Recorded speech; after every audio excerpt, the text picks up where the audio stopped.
Watching all the things fall in there. Explode.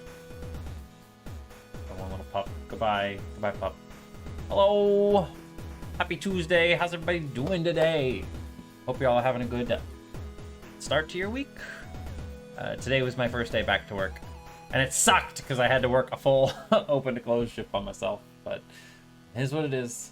Hello, Tigor. How's it going? Hello, Super Junior Pac-Man, Gareth, Exatron, Molt. How are y'all doing? Sounds like y'all are having a decent Tuesday so far. Tuesday.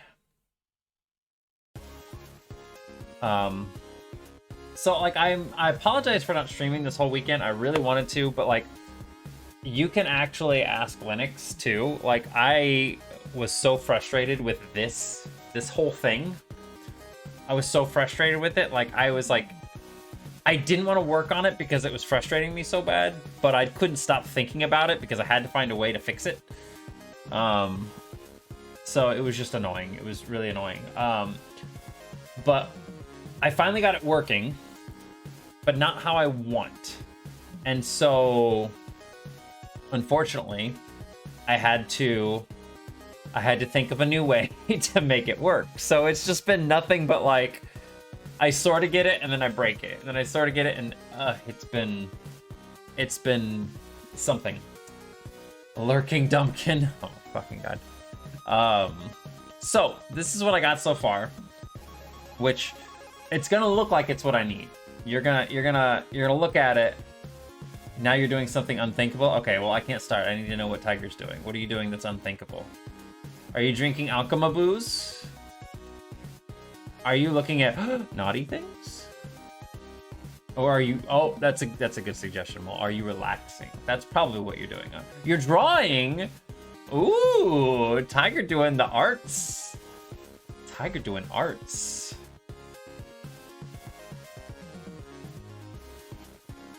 Artsos. He's doing the arts. Well, if you ever feel like just, you know, sneaking a little bit of art over to me, I want to see it. You got a bout of inspiration. All right, awesome. I would love to cheer you on. So yeah, this is what I got done so far in this. Is that you are able to, I got this little cursor thing, and you're able to put down pieces like this. And it marks off, like it shows you little areas where you can't put other pieces, obviously, stuff like that. But then you can put down other pieces, see? And then you can also draw lines, like, wow, look, see? You can draw in maze walls. And you would think, well, isn't that what you wanted? Like, Bosk, isn't that what you wanted it to do? Yes and no. So, the problem with this engine right now, and honestly, it took me a while to get it to where I wanted it to be, but look, you can actually just fucking just draw lines all over the place. And it does what it needs to do. It lines things up, you know, it makes like walls and stuff like that. So it's kind of stupid and silly and funny that it works like this. It doesn't always work perfectly, unfortunately, because of, you know, these walls and stuff like that, the way they are. But the main problem is, right now,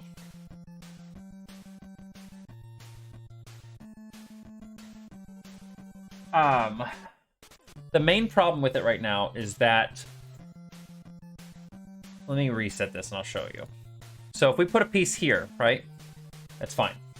We've got a pathway in between, which would be the pathway that Pac-Man only takes up one grid space. As weird as it looks, you think Pac-Man's a bigger sprite than that, but Pac-Man only takes up one grid space. So if I have this little piece here, and I have another piece here, it's fine, right? Pac-Man would go in between those two spaces. He goes be in the grid space in the middle. This grid space right here. So he's just gonna run up and down through there. But let's say I wanted to put a piece here and then a piece here, just to have them, you know, next to each other, these little circular pieces. It automatically connects them. That's the problem with the editor right now, is that it automatically connects pieces that are together. So like, for example, if I wanted to have like a neat little thing like this, but have like a hole in the middle, I can't do it with the editor the current way it is, unless I provide at least ample amount of room in between where a hole will not touch. So it has to have like nothing in this middle spot. They're very clingy, you're right. So that's the problem that I'm having right now with the editor, is that the pieces are too good at, like, if I want to do that, that's fine. But if I want to have a piece here and another piece here that's separate, I can't. They touch. They'll just grip onto each other. And so I don't want to do that. So I've been trying to think of a way to do this without having them clean together. So the current method and how I've developed this system is essentially it tests to see where the cursor is. So our big cursor here that's wandering around, it tests to see where this is. If it's able to place dots, like for example, if I put some dots here just so we can get, so you'll see here, it won't let you put those on top of that stuff, right? But it will let you do this, which is something I'm going to fix. So, but it tests to see where you can place pieces at, and then it places 4 of the same pieces at the same time. So 1, 2, 3, 4, places all of them. And then what it does, so let's say we put one of these in here just to kind of give you an example. So it puts that piece down there, right? It's gonna put 4 of those in. But let's just do the one. Hey, Justin. So what it does then is there's nothing tying those 4 pieces together. It's literally just, it puts down 4 pieces, and then every piece is basically unique. And every piece has a sensor. So what it does when it puts down this piece is it takes these things here. Let me just actually, it takes these and it puts them all around that piece, right? And it feels out on each of these spaces. If one of these is touching another maze piece like this is, if it's touching that, it says, okay, there's a piece next to you. And it'll do that for all these different corners, or all 4 sides of the piece. And then it makes a judgment call based on that. So it says, you know, hey, there's a piece up above. Okay, we're gonna link those together. Hey, there's a piece down below. We're gonna link those together. In certain cases, it will actually, that's what these other 4 things are for, is that it will test for corners. So it detects if there is anything in the corner spaces, then it will, it'll do according to what it needs to do. Which is nice. I mean, like I said, it looks good.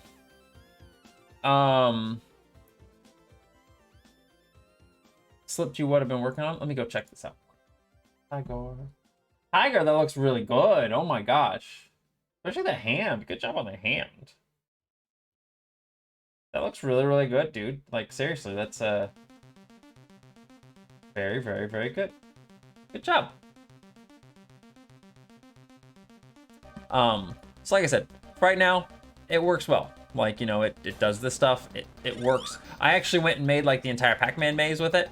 Like, you can do it. I need to make it so you can actually delete pieces right now. I haven't made it so you can actually delete any pieces. So unfortunately, it's just like, it's very, if you make a fucking mistake, which I did, I was trying to like, I literally just drew out the Pac-Man maze. But if like if I make a mistake like that, I can't get rid of these pieces. It sucks. But what I'm gonna do instead.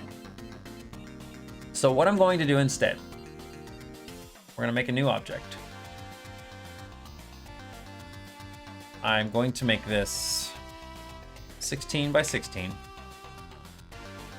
I don't want to make it white because everything I make that's white is hard to see. So we're gonna make this, I don't know, let's make it like a really light blue. And we're just gonna make this a diamond.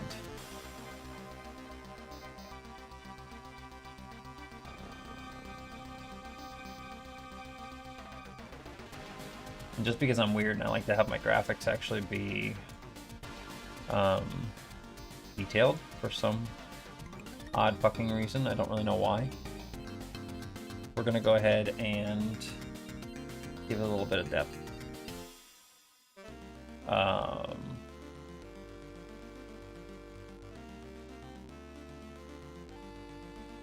we're just gonna do that. That's fine.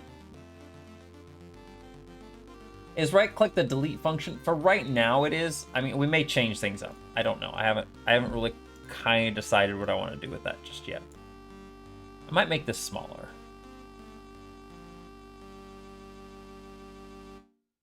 But maybe not. We'll see. So we're gonna call this inner maze node. We're gonna make a series of node objects around here. Make it a little smaller. So I'm gonna basically do kind of what I'm doing currently with the engine, but I'm gonna do it with nodes instead. So what's gonna happen now, the way I have this planned, and that's what we're gonna program and work on. And actually, you know what? Before I go any farther with this, just to make sure I don't lose the shit that I've got right now, I'm gonna save this. Hi, Dave. As hi, Donnie. I'm gonna save this as a backup, just so I don't lose what I've got currently, because nothing would be worse than actually just like, whoops, there it goes, bye-bye.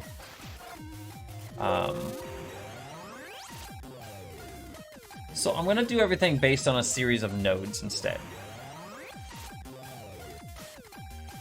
And what that essentially means is that every set of 4 maze pieces is gonna be tied to a node.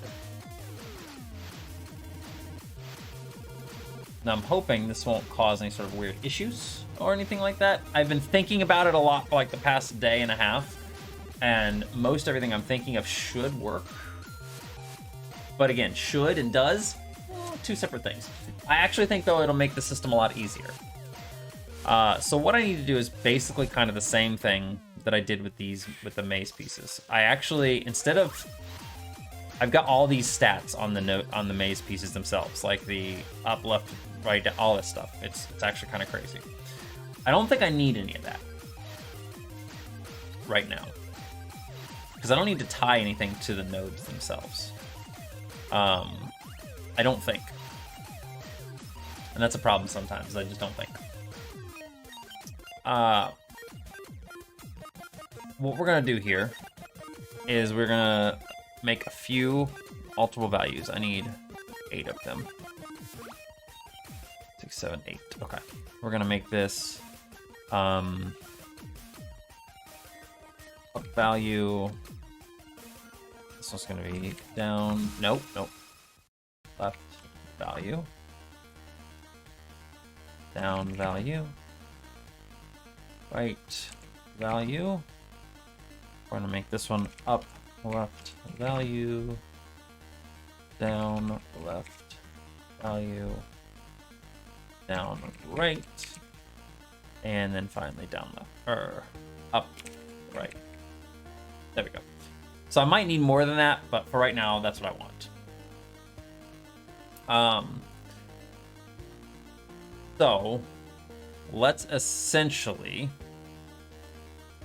you know, I don't have to delete anything. What I can do here is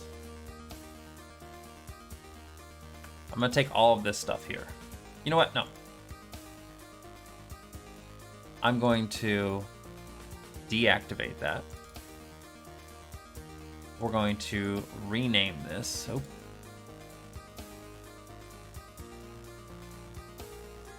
Gonna name it old.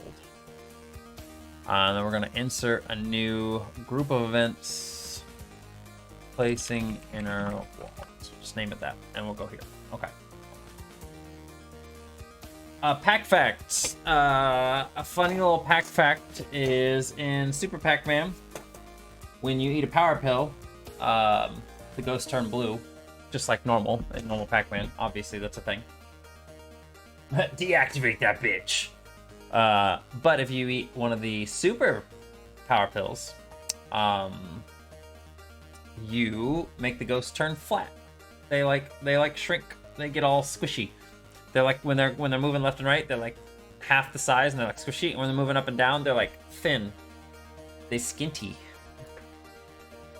It's one of those really weird things in Super Pac-Man. And the neat thing is they don't hurt you when you're Super Pac-Man. They just go through you. I don't know why they made that. I guess it's a neat visual indicator, like, to know that the ghosts can't hurt you.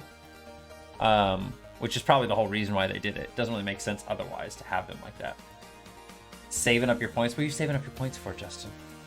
Huh? What are you saving your points for? Oh, I can just double-click the number to edit that? Oh, I didn't know that. I learned things. And if you eat a power pill while super, it extends the amount of time you stay as super. Yep. Yeah, just like that, Garrett. What the fuck? Why is that so funny to me? Why did you do that? It's perfect. If you haven't ever seen it, actually, that's so funny. That's so freaking funny that you just did that. Is this the Game Boy one? I think this is the Game Boy one. The Game Boy one was still really good. It's not the arcade. This is regular Pac-Man. Where's Super Pac-Man? Here we go. I don't want to download it. I just want to see it. Let me just look at it.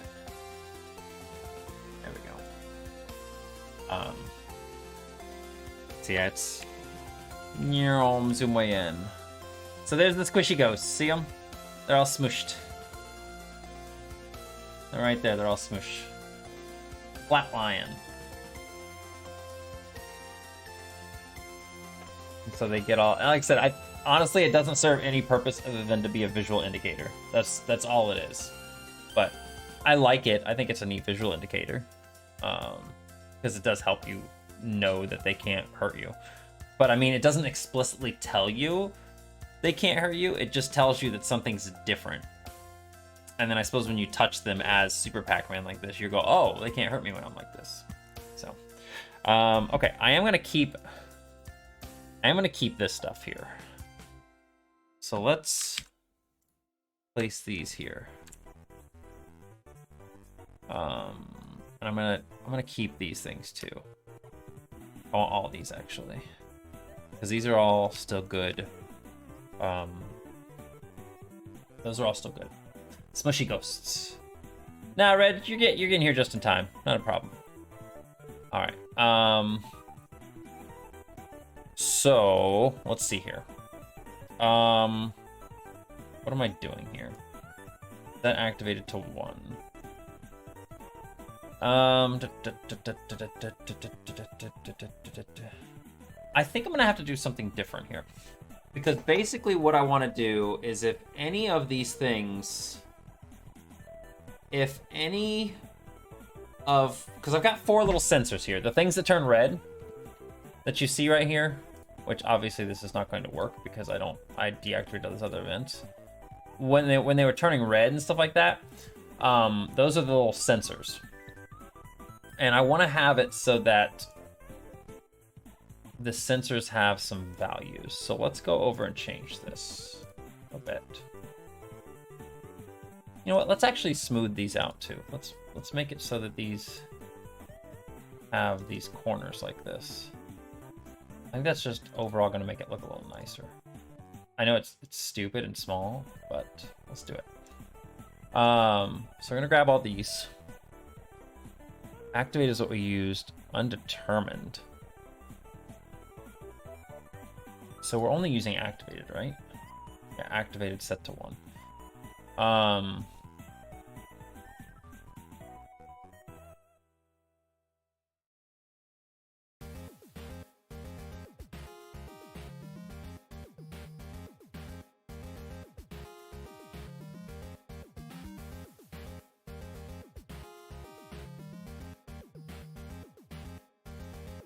Alright, so we need the activated, that's fine. Let's, actually I don't even know if I need that, but whatever. We're gonna call this one detect dots. We literally just want it, we don't want it to be able to detect dots, okay?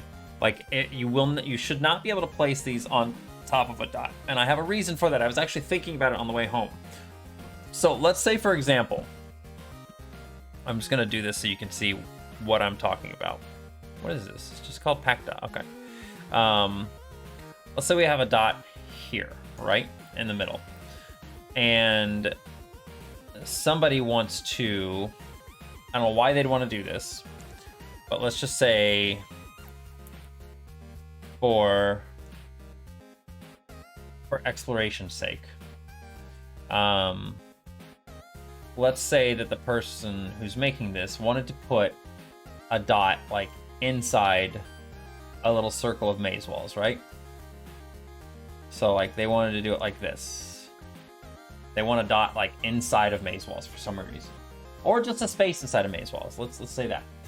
Well, you can't have with the inner maze walls. They have to be at least 2 tiles thick. So it would have to be like this, essentially, right? Except I messed up on that one. Let's go back here and try this again. So it'd have to be like that, essentially, on the grid. So if we're doing nodes, for example, the nodes are going to be like at these midpoints, like this. So the nodes are basically going to be at all of the little midpoints of a grid space.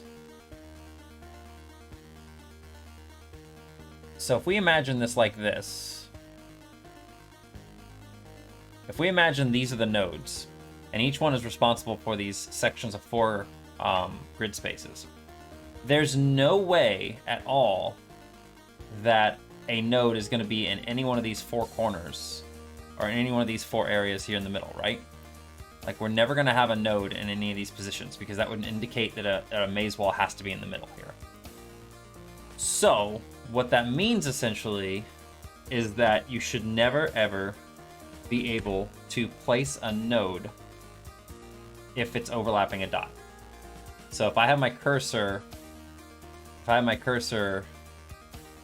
here, for example, in this middle area, it should not be able to be placed because the node would be put right there and it'd be overlapping a dot.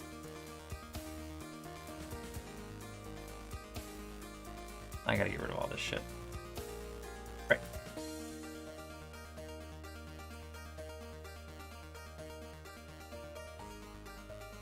No, I can't. Okay. We'll just do it individually. So that's my kind of explanation as to why it cannot be overlapping a dot. So we're gonna basically do this and make it so that if it's ever overlapping a dot, like the nodes you will essentially be able to overlap another node. So let's say you got, let's say you have 4 maze walls here, like this, and you want to put another node or another set of 4 maze walls here on top of them. That's fine, because you're essentially putting a node right here, and you're putting a node right here. So those 2 are going to be okay because of the fact that they are, those 2, I mean, it won't look good, but they will work like that because of the fact that they are essentially, this is allowed. But having actual nodes on top of dots would not work in the system I have planned. I swear I have it all in my head. I'm hoping that it works. I'm hoping to God that it works, but we're going to have to see. So, one thing I need to do real quick before I go any farther is we need to make it so that when you click on the dot icon, it deactivates these other icons. I did not do that for some weird reason, and I need to do that because it's really bad that I can be on this thing and then click on that and it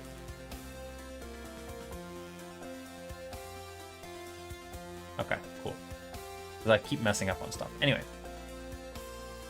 so we are going to make an event that says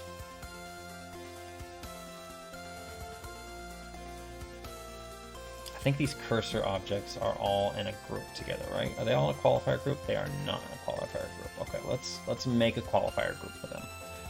I think there's a cursors.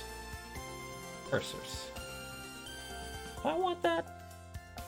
I'm gonna use indicator instead. I like indicator. I like the way it looks. I wish I could draw my own things. If it doesn't, you'll figure something else out. Okay, so let's talk about that. If this doesn't work and if I start getting really frustrated with it, we're gonna move on to something else. Like, as much as I don't mind when I have a hurdle that I need to get over in Clickteam Fusion or something like that, most times I can understand it. This thing sort of broke my brain a little bit for a few days. It doesn't seem like it would. It doesn't seem like it'd be that difficult, but it did. It broke my brain for a little while, and like I literally had such a hard time thinking of things. I was so frustrated for like days because I really wanted to get it working, and the things I had in my head I thought would work, and they weren't working. So I constantly had to come up with new ideas. So if we start getting frustrated by something on this one, I'm gonna move on. I missed your hydrate too, Extron. I'm sorry. Let's get that. Sorry about that. Wow, 12 minutes ago. I need to make a sound for those or something. I get to talking and thinking about things, and I just don't see it. Okay. We are gonna do insert a new. No, we're just gonna copy this, and we're gonna make this say this is facing a direction of that. We're gonna go add a new condition. We got our indicator thing.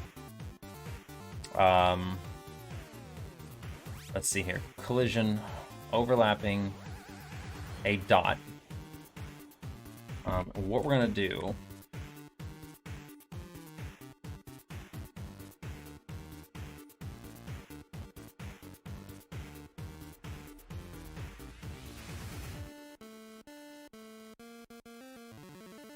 Why did I do that? I want it to be that one.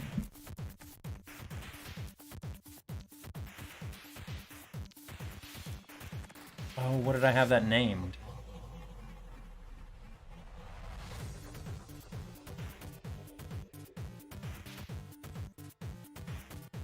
Deactivate, not inactivate. Deactivate. Oh my god, can I? All right, we're gonna change this one to detect dots. There we go.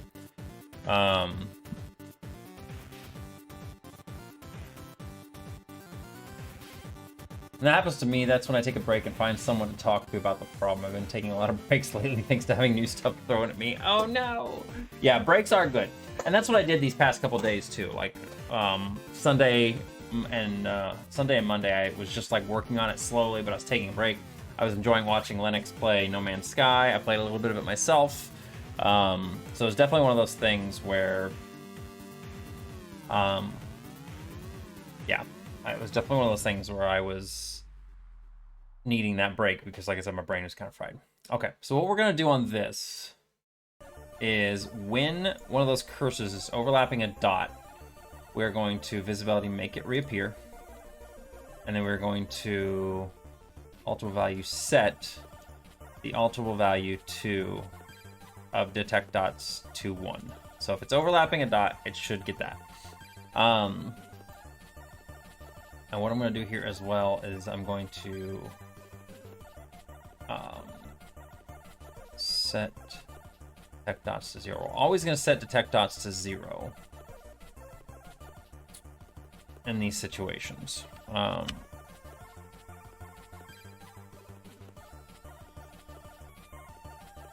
Oh shit, I'm just gonna have to do this on each one, aren't I? That's fine, that's fine.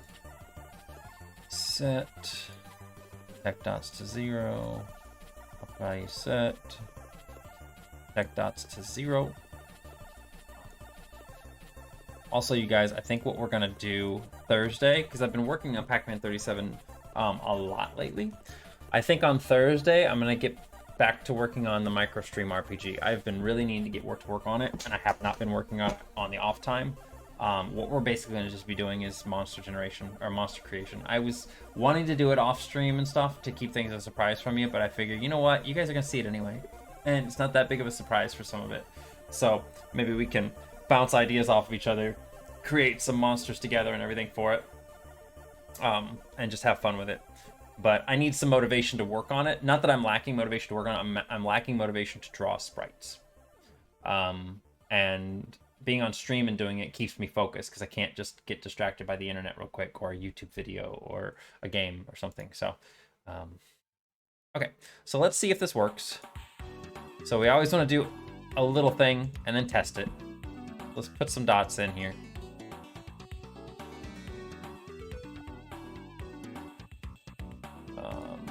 We'll just do some weird dot situations here. There we go. Okay, and then, yeah, so we can see here now, it's basically making it so I can't place things down if dots are in the way.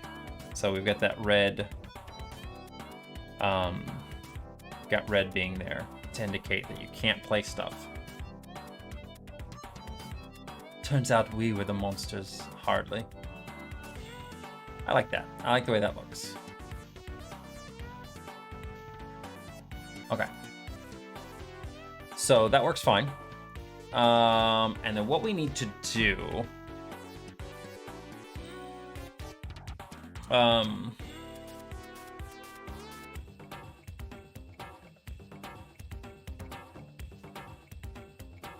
I wonder if this actually works. Let me see something here. So, let's use our grid cursor 2. I don't think we really use any values in this thing, do we? Other than just, no. It's all stuff that's based on it, but we don't actually use any values for this thing. Perfect. Okay. So let's create a value in here. It's gonna say,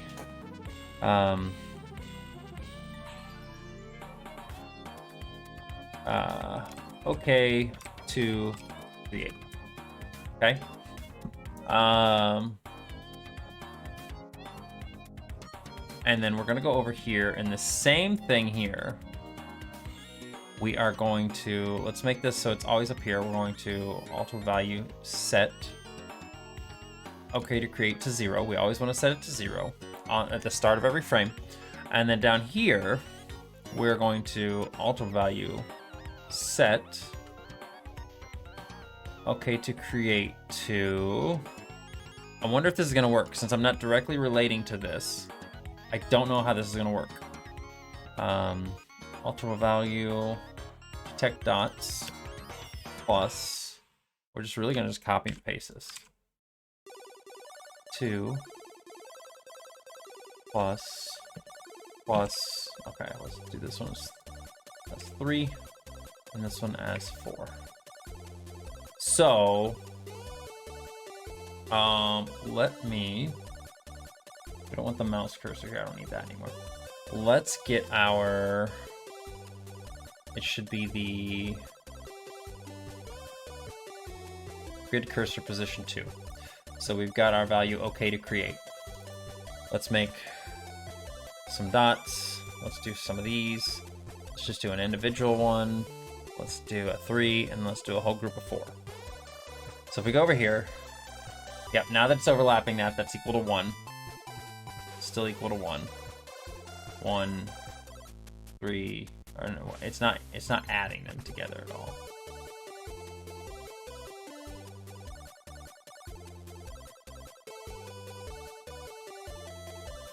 Every time I encounter mainstream media that uses monster as a derogatory term, I have to think about it. Lived in the queer furry sphere for too long where everybody loves monsters. It's very true. It's so true. Like, it's so weird how, like, all these creatures and stuff that you thought were weird or gross or disgusting or something like that. And it's like, once you're in furry for too long, you literally just, like, you see a monster or something and you're just like, yeah, somebody wants to fuck that. Like, as much as I hate to just be so blunt about it, it's true. Like, literally. It doesn't matter what creature it is, it doesn't matter how horrific it looks. Somebody wants it. Alright? Somebody wants to love that monster.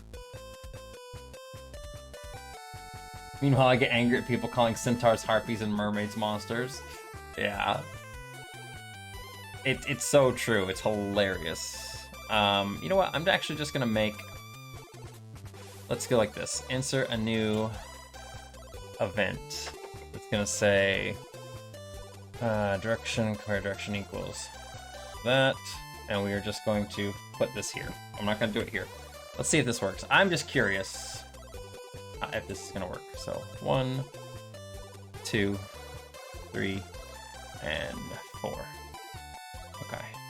So let's get our values here. So this is 1. Now it equals 2. Now it equals 3, and now it equals 4. Technically, it still works the other direction. I don't need the other event. I just want to do this for my own records to be able to tell how many it's touching.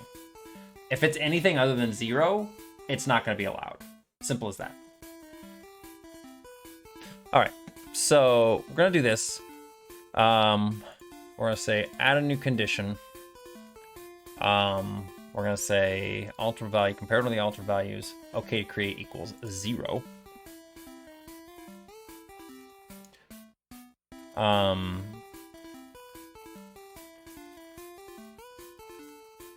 And then what I would like to do next, I think on this, we did a thing for dots down here where it's, yeah.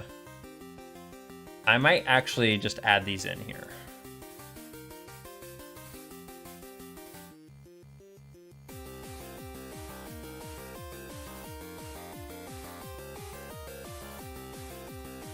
And then we did this whole activated thing here.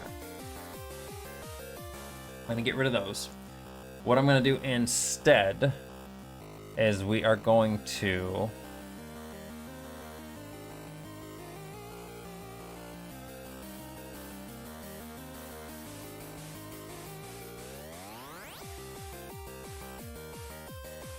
trying to think of how I'm gonna do this now. Because the main thing I want to do is make it so that it doesn't create another one on top of the cursor that we're going to be using.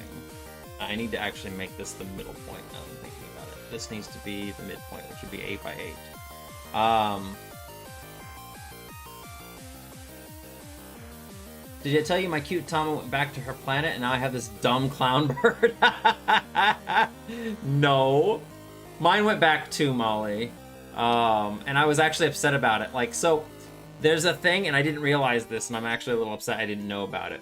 So in the Tamagotchi pics, which again, you can't see because my green screen loves to just make it look invisible. Your Tamagotchi pics grows into an adult. You can play, I don't know if you know this or not, Molly, but you can play these little extra mini games with them, like career mini games.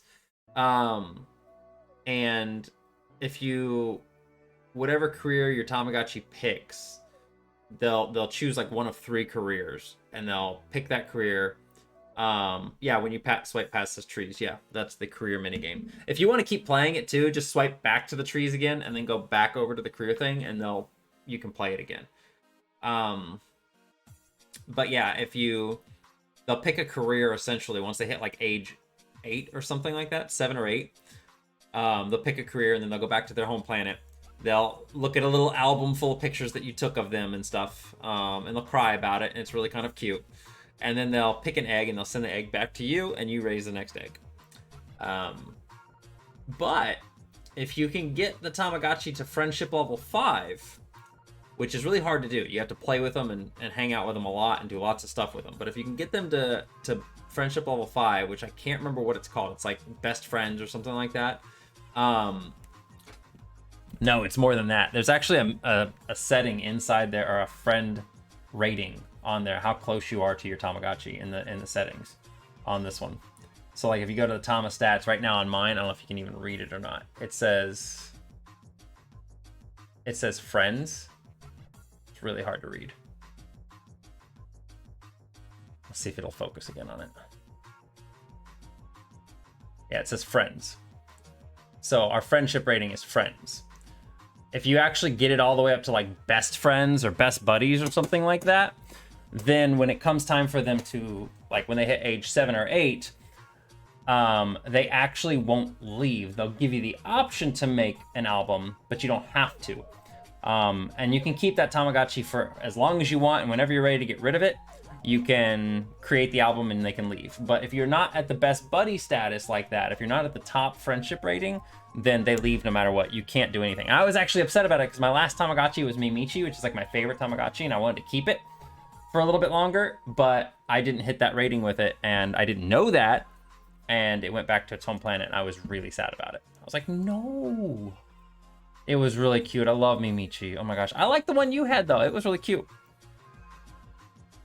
All right, so what we're going to do here, I'm just going to do this just because.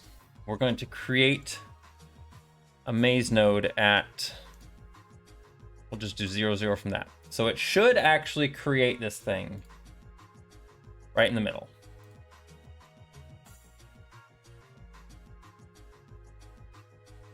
The problem is that I'm actually able to create one here on top of the other ones. So that's the next step, is I need to figure out how to not create these things on top of one another.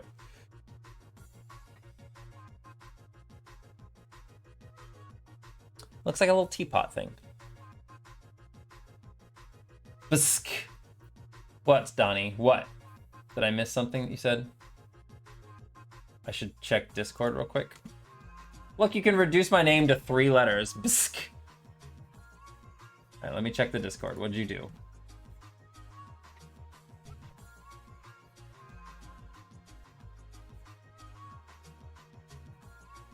That does look nice, Donnie.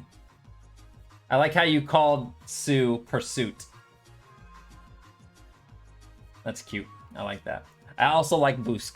Boosk is also very cute, Molly. It's like most times when people like get the name wrong or whatever, I'm just like, I like to correct you. But Boosk is one of the few. Boosk or Boosh.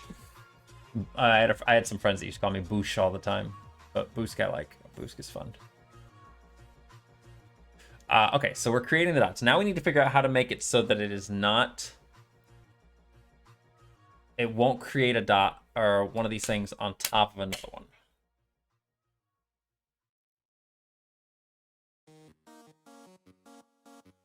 I think I'm going to create a new object. We're just making all sorts of new objects here, man. All sorts of new objects. We're going to clone this. Okay.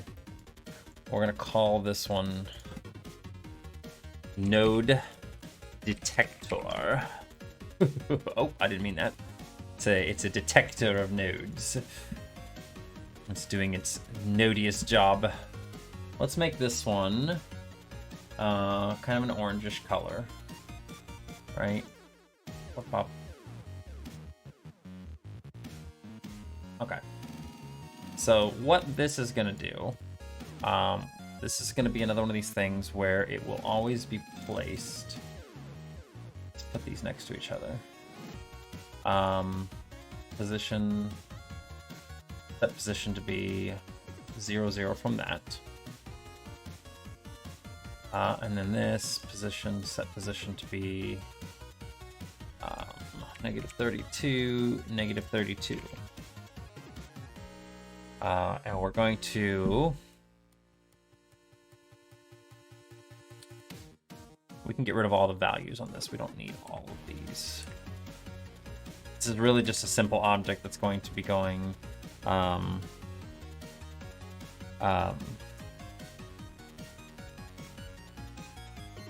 detect collision. So on this, multiple value, set detect collision to 0. And then we're gonna do the same thing here again as well. We're gonna do this we're gonna take this. And we're going to get rid of whatever the hell was over here. Actually, we can do it on the same... No, we can't. We can't do it on the same thing. We'll get rid of that. And we're going to say this is going to be add a new condition. Collision overlapping another object. One of those. We are going to set detect collision to 1.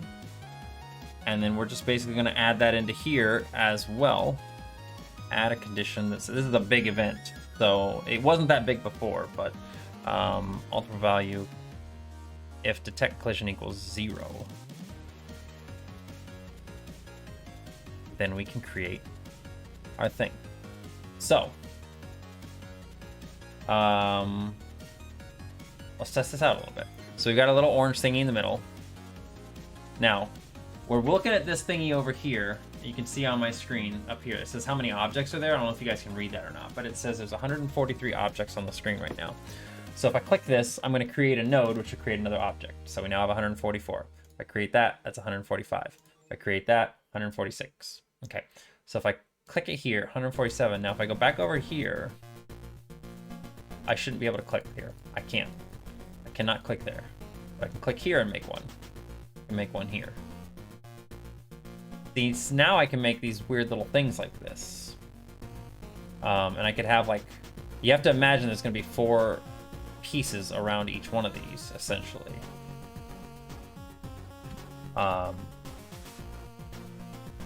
Okay, cool. So that works. We're going to go ahead and make this thingy invisible.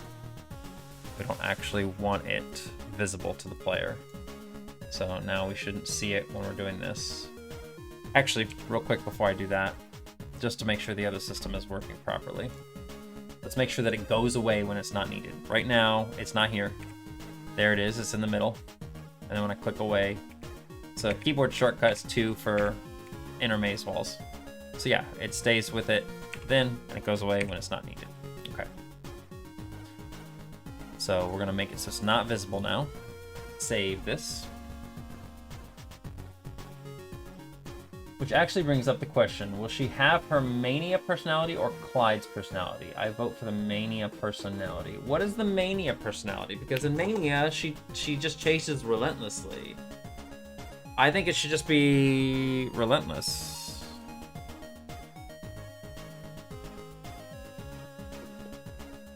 I got a rice cake snack for the stream. Guys, I'm one of those weirdos who likes rice cakes. I know a lot of people don't, but why? They're so good. This one's an apple cinnamon one. I know it looks just normal, but it's apple cinnamon. And it's so good. And then, if any of you saw my Twitter post the other day, I got chocolate ones, which are like really low in sugar. Like they're so low, it's like 2 grams of sugar for an entire rice cake. And it tastes great. And then I put peanut butter on it. I put peanut butter on it and it was so delicious. Ah.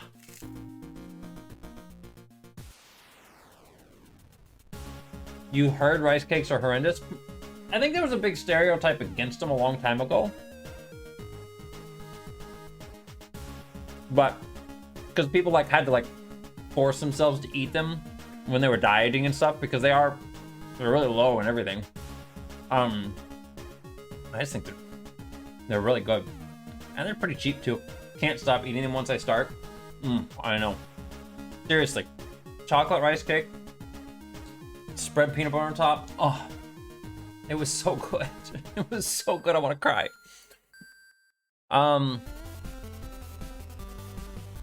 Okay. So I think what we're gonna do next. We got this. And I always love to do this. This is always the fun thing. Is now you can just go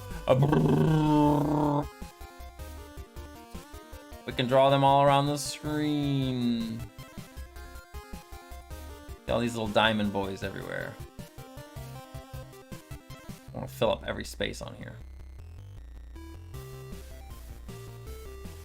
I always like to do this, it's just fun.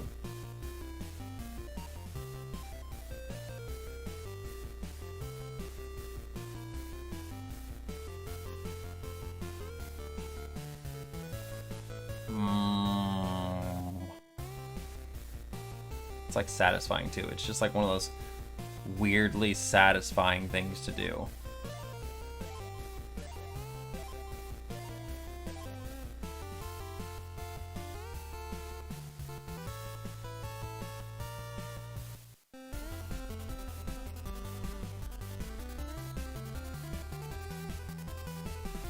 All right, there we go. So it's really neat because they're everywhere now. But the problem is that it will still let me draw outside the arena here. Like I can, Is it drawing them over here? It's not. That's right. Because it goes right up to the edge. Nice. It won't go any farther.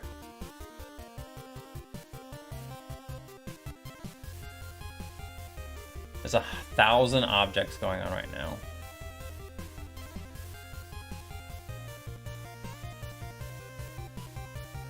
Perfect.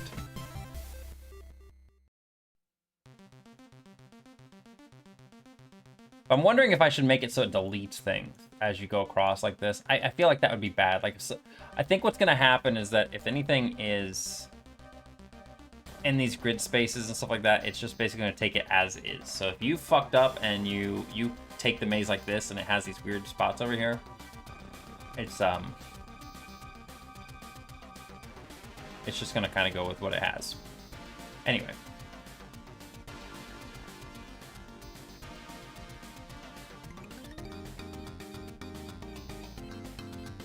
Draws pretty fast. Yeah, it's drawing things instantly, which is nice. The important thing now is going to be, and I've learned a lot about the for each loops. I've learned a lot about normal fast loops. Like I was in group chats. I was in everything. Like I was studying this shit. You guys don't understand. I was. It was a really frustrating past couple of days. Go get them, Extra Chom. Actually, Walmart has like the best selection of rice cakes for some reason. At least around here. The Krogers do not have good selections of rice cakes. They have like, they don't have the flavors I want. Apple cinnamon is my favorite. Caramel's really good. And chocolate's really good. I like the sweet ones. But the Krogers around here, all they have is like, there's like a cheddar one. There's like a spicy one or something like that too. I think, what flavor rice cakes are there? Is there a cinnamon one? I don't think there's a cinnamon one, is there?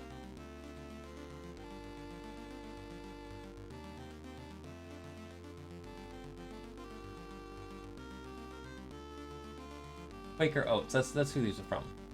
I'm curious. What flavors do they have? So they got, there's the apple cinnamon, they got salt-free ones, buttered popcorn, which might not be bad. Caramel corn, that one would probably be pretty good. Chocolate, lightly salted, white cheddar, we got tomato and basil. One more, everything. I ain't never seen that one. I've never seen that one. I've never seen that. I've seen the cheddar ones. Where's the cheddar at? White cheddar. No, I swear I've seen like normal cheddar. Really? No, there's... Hang on. There's got to be a normal cheddar flavor. I know I've seen just like a normal cheddar. There's caramel. Buffalo Ranch. They have Buffalo Ranch ones. See, this is what I'm talking about.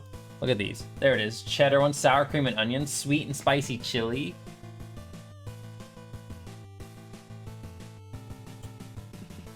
Some of those are weird.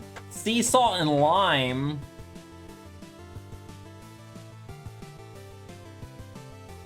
Sea salt and lime. Hello? That doesn't sound too bad, actually. No, rice cakes don't have any flavor on their own. They're literally like, there's nothing there. I was talking to Linux about it earlier. He was saying to dip them in milk. And I was like, He's like, why? It's not any different than like Rice Krispies. I was like, it's like styrofoam. They're like eating styrofoam, okay?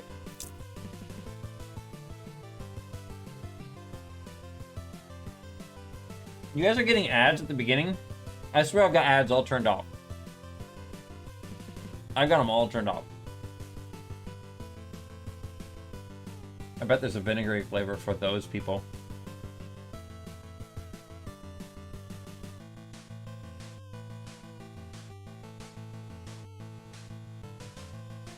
I like the vinegar ones. I like the vinegar ones. Salt and vinegar chips are baller. But I hated them at first. I hated them. It was one of those things where it was like, I ate one of them and I was like, ew, these are nasty. Why do people like these? When I ate another one and I was like, oh, they're gross.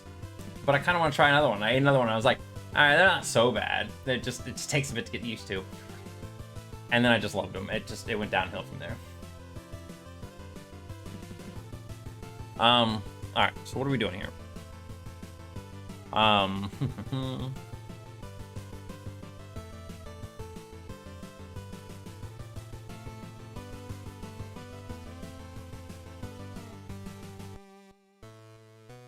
So I think what we need to do is we're going to set our... So you're saying vinegar has brainwashing properties? Probably.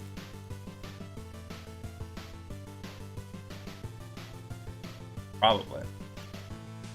I'm gonna set my activated for my cursors to 1. Okay. And then we are going to... Let me get a sip of the water. It's not water. Vodka, like your style. It's vinegar. What?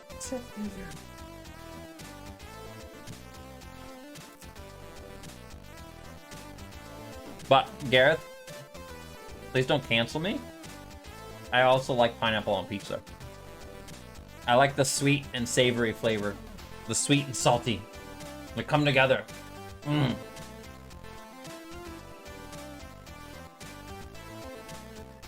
All right, we're gonna make a new condition here that's gonna say, I don't know if pizza is A-okay. All right, we agree there. Yeah, I don't know why there's such a hatred for pineapple on pizza. It's so weird to me. It is so weird to me. These are reference points, right?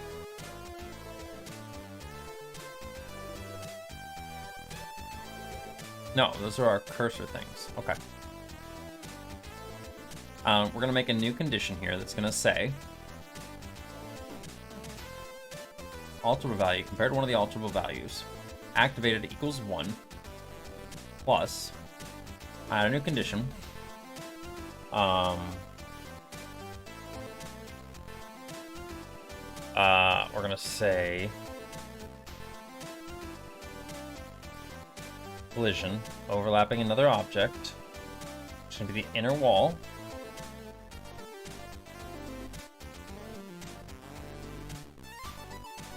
I need to make a new thing on the node, I think. Are we doing the node, or are we doing the... Yeah, let's do this here. This is gonna be, we're gonna call this one,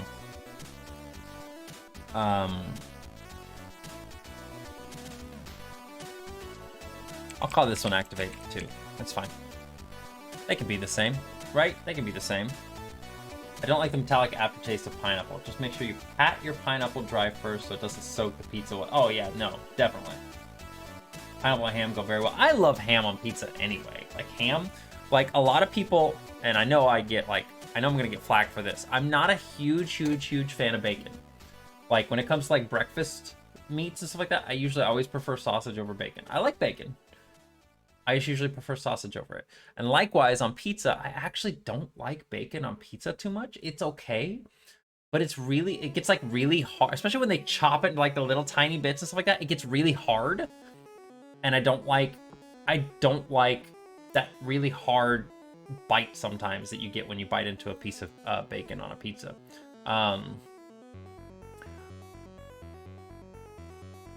Yeah, people do bacon on pizzas, yeah. Like meat lovers pizzas and stuff like that. But like my favorite, I would much rather always replace bacon with ham. That's what I would want to do. We're gonna go alterable value set activated to 0. So if one of these is overlapping a, you know what? I'm not gonna do it this way. I'm gonna do it the long way. I'm gonna do it the long freaking way. I don't care. We're doing it this way. Nope. alter value set. Activated to 0. I don't care. I'm doing it this way because I don't want to take the risk of the group not working properly. I think it would work fine, but I'm just, you know what? It doesn't matter.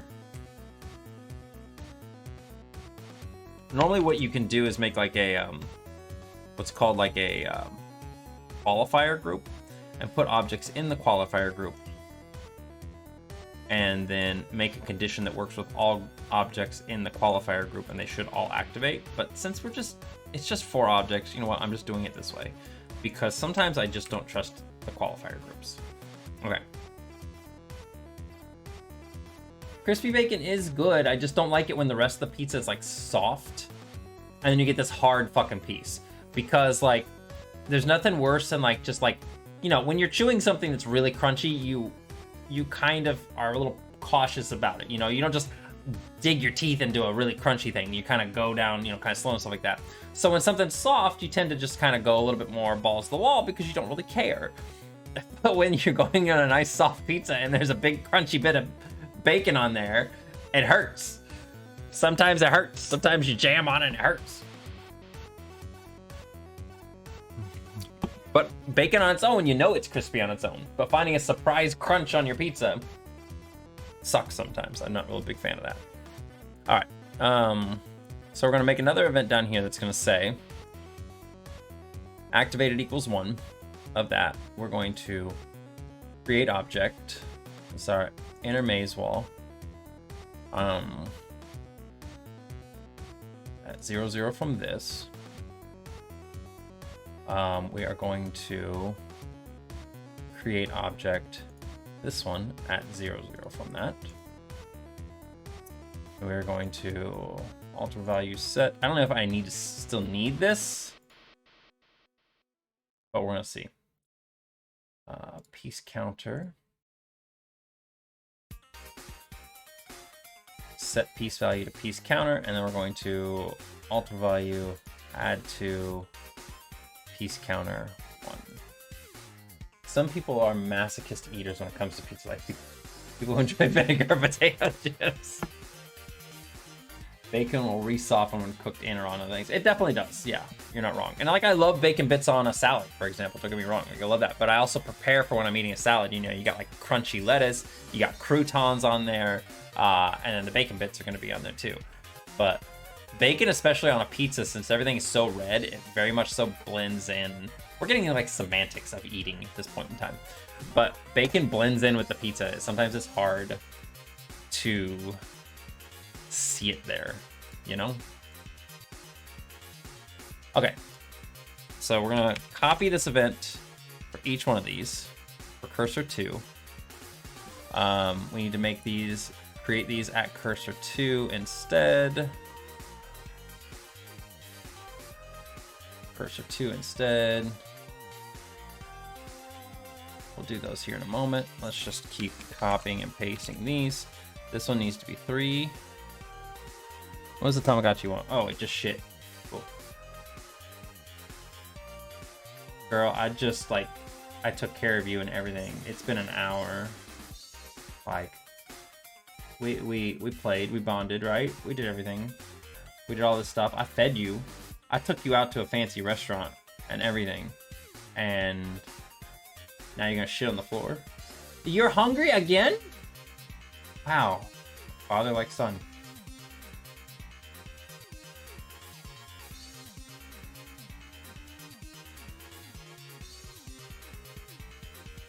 No, I have not. I cleaned everything before we started. I cleaned everything before we started the stream. It's not my fault that... Like, one of my favorite things in this is so funny. Like, at 7 o'clock every day, or 5 o'clock, I suppose it is on the Tamagotchi's time, since I have it set behind 2 hours. You'll get a visitor, right? You get a visitor, and the visitor comes in your house, and they do a couple things. They'll dance a little bit in the living room, or like your Tamagotchi will take the visitor on a tour of their house, and it's usually a visitor or another Tamagotchi you've met somewhere or something. It's a cute little animation. But my favorite thing is like if you've forgotten to clean up their shit beforehand. Like, they're just like giving a tour to this other Tamagotchi through the house. Just like, yeah, and there's my pile of shit on the floor. You know, boss forgot to clean up, so you can thank him for that. Just shit laying there, yeah. Like, it's so funny. They just wander around the house, just giving a tour. Just don't step in the shit. It's fine. I swear my computer can't handle the quality. Oh, I'm sorry. Okay, so we should be able to do this now where it won't create. Okay, that's fine. I don't want it to do that actually, but it's fine for right now. So whenever we click here, it should create 5 new objects, right? It should create our little node point in the middle, and then 4. I can't count 4 of the maze pieces around it. So our number here of objects should jump from 151 to 156. That went to 160. Why? Oh, never mind. I'm dumb. Yeah, it goes up by 8 pieces because that's right. It's creating 4. 1, 2, 3, 4. 1, 2, 3, 4. So 8, 9. It goes up 9. Okay, yeah, that's right. That's right. But now if I put it on 2 of them, now it should only go up by 5. So let's do this again. It should go up 9 pieces. That's one, and do one more. So if I do it here now, this should go up to 210. Okay, so it's only creating new pieces where new pieces are allowed and not just anywhere. If I do it here, we should only get 3 new pieces. Yeah. There we go. Okay.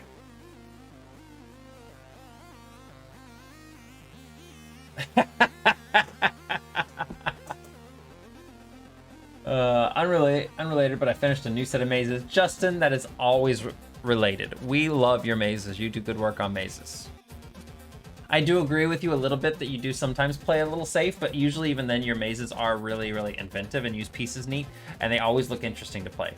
Like, one of them, I've told you this before, one of the main reasons I want to get this maze generator working and all this stuff going is not to play all these other like classic mazes, like the big mazes and the strange mazes, stuff like that. No. I want to be able to play user created mazes. I want to play your guys' mazes. I especially want to play your mazes, Justin, because you've got a lot of them and they're really cool. It's definitely something I want to do. Okay, so yeah, this is definitely working how we want it to. Great. We're taking it step by step. So now what I need to do is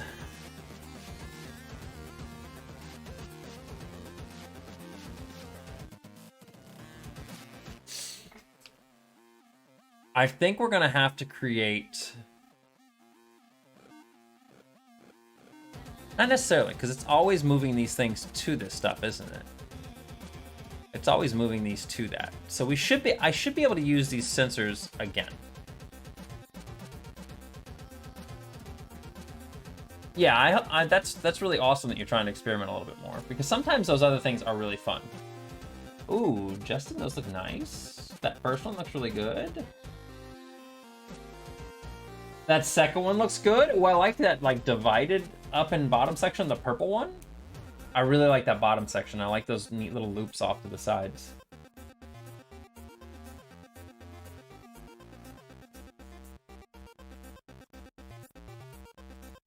Yeah, I really like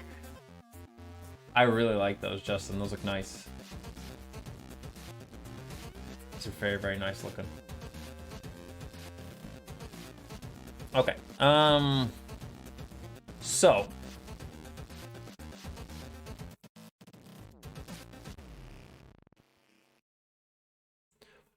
what we're gonna do here, I'm trying to think of how I'm going to do this. So again, we're gonna take it small steps. We're gonna go alter value, compare to the alter value. Activated equals 0. And we're going to do a for each loop. Count for each object, start loop. We're going to call this check adjacent. I'm just going to call it check adjacent. That's fine. Okay. So on this, we're going to go over here. Loops on each object, check adjacent. We are going to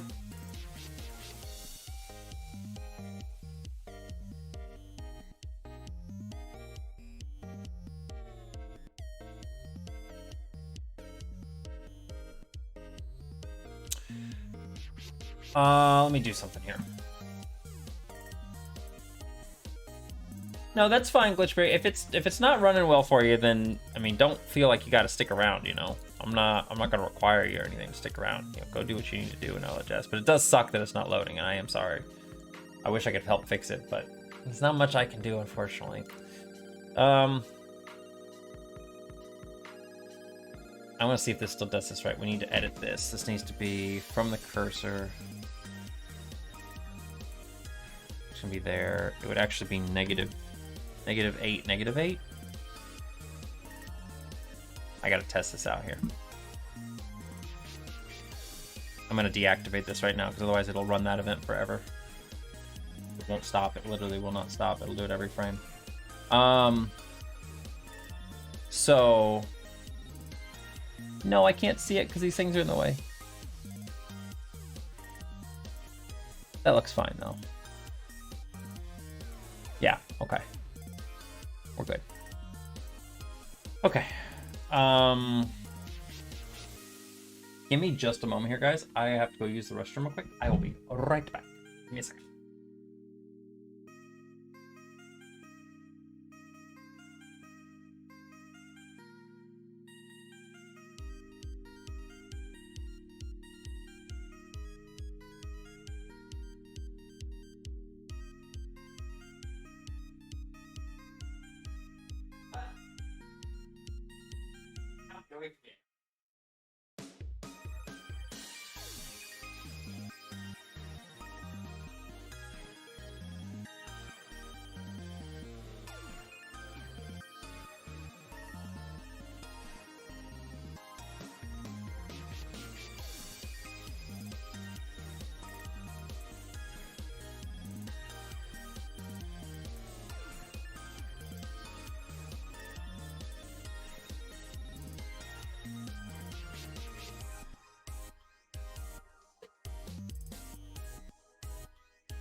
I'm back.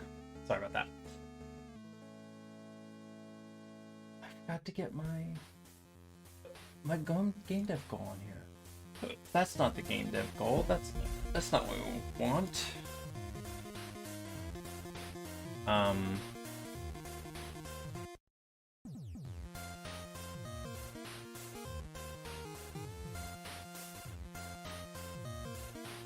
don't want to enter. Do that. I didn't have it up there the whole time, you guys. Have it up there the whole dang time. They don't need to rejoice. That's a little weird. No, I'm joking. Okay, so.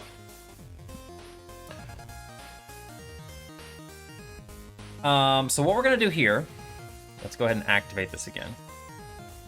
We are going to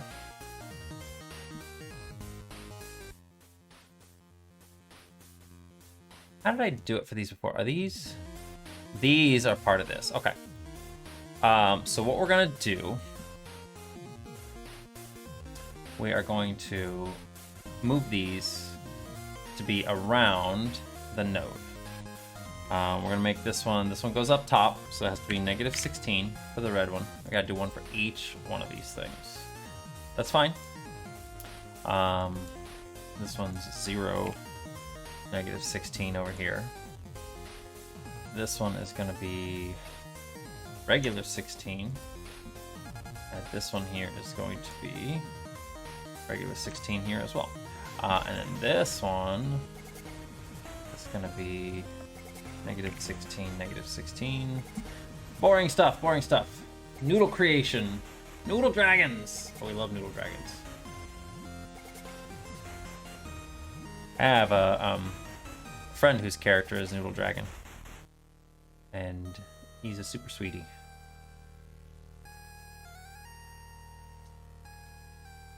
$16, and then this last one is going to be -16. So I'm just gonna leave that like that. And it will, hang on, we're gonna go alt value set, just for right now, activate it to 1, so it doesn't loop this event forever. Okay, so it should put all of these things around when I put it in here. Yep, so it puts them all evenly around the object that we're creating.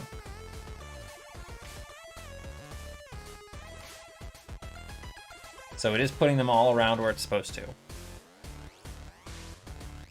So that's good. We're getting all of our nice little colors all around that. Great, perfect. Okay.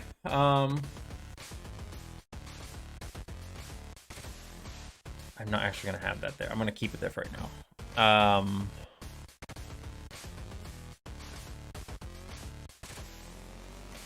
We're gonna do a new thing here. I'm gonna say that plus add a new condition.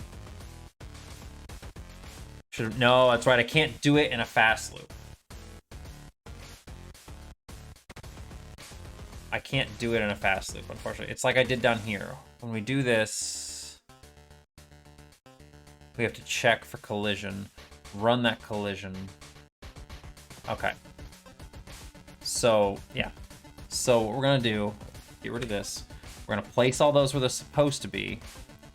And then we're gonna go fast loop, start loop, check for nodes. We're gonna call this one. Run it one time. We're gonna do a new event here, on loop, check for nodes. We're going to say,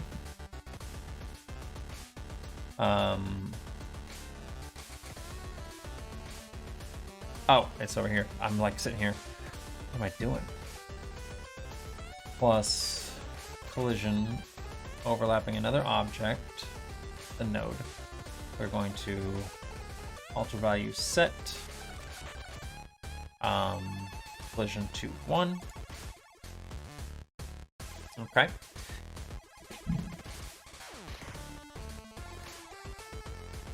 Twitch is being Twitch.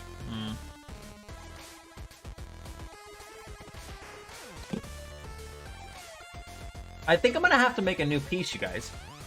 I think we're gonna have to make 2 new maze wall pieces. now that I'm thinking about it, for inner maze walls. Even though I don't know if it's necessarily needed, but I think I'm gonna need to make it. And I'll show you why. Actually, I don't think I can show you why unless I create the pieces, because there's no situation where it would exist. Anyway. I don't think, anyway. Yeah, so, essentially, if we think about it here, because I can't even create it in my maze creator, but what if you have... Okay, so imagine this little square pops up here, right? This 4 grid space square of these of the white things, right?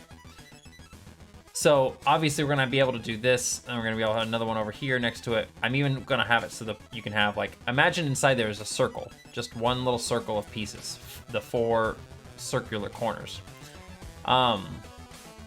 It can't create pieces on top of one another. And then if we have them like here, you're gonna have a little circle in this spot and a little circle in this spot. But only when you click in the middle here is it gonna be able to actually create another node in the middle. So then it'll connect everything together. But if there's no node here in the middle, it'll do a circle here and a circle here. But what if you had one here and one here?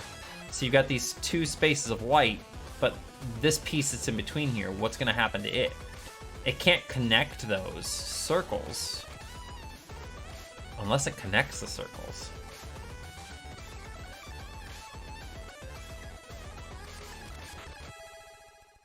It could technically, no, it couldn't do that. So it'd have to be like a circle, like a half piece here and a half curve here. You know, that would basically be curving over. So you'd have, but that would have to be a specialty piece in the middle there to work. And the same thing if you had one like this. If you had 2 circles like this, you'd have to have a curved piece in the middle for both of those. Unless you put a node here, which would then create a thing. So yeah, we're gonna have to create a, it's only 2 pieces really. So it's actually not that big of a deal. Okay. So we're gonna do this. We're going to alter value set, and this is where it gets a little bit tedious.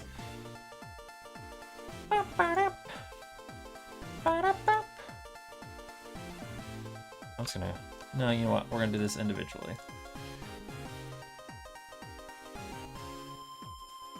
2, 3, 4. Okay, so this one's gonna be the left value.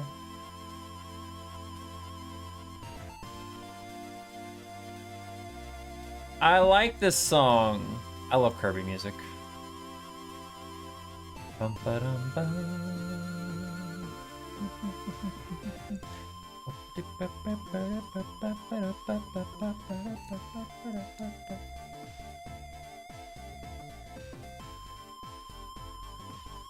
So essentially what I did here is I ran a for each loop.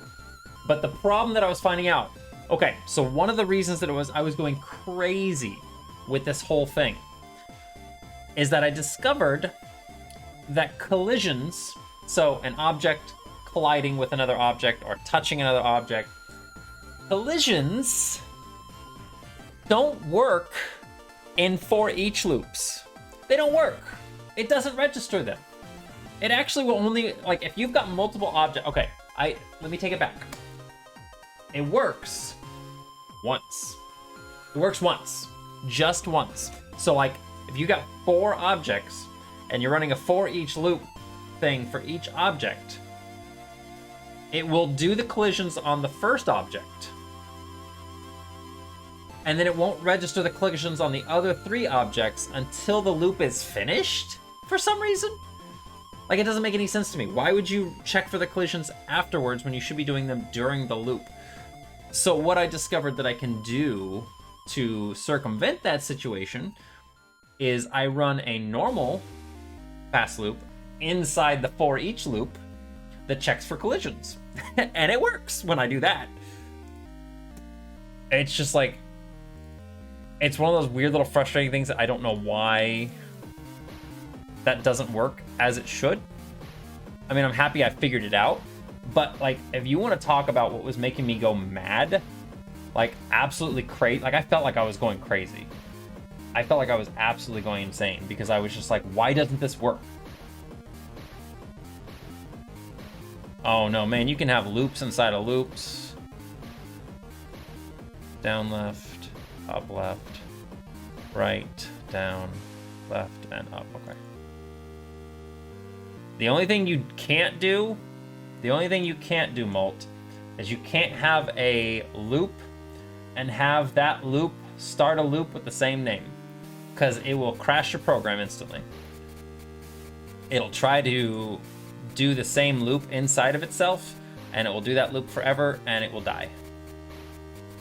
Because there's no exiting.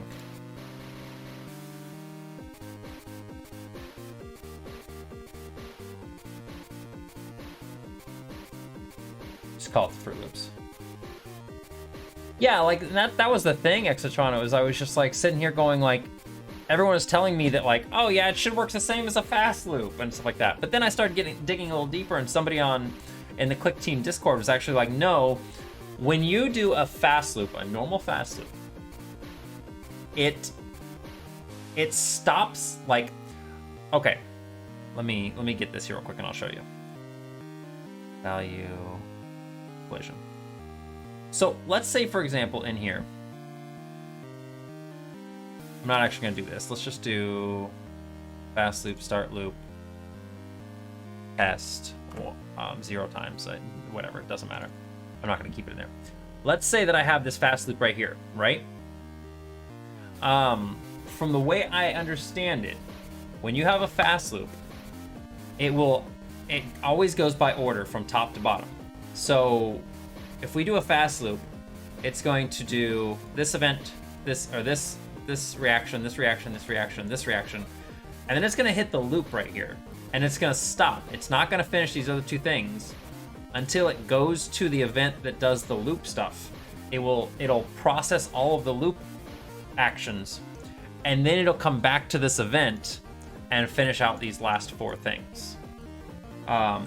But when it comes to the for each loops, apparently they run at the end of an event. So everything else gets done first, and then the for each loop activates for some weird reason. So for each loops are apparently a little bit weird, and I'm not really certain why, but it is what it is. It's fine.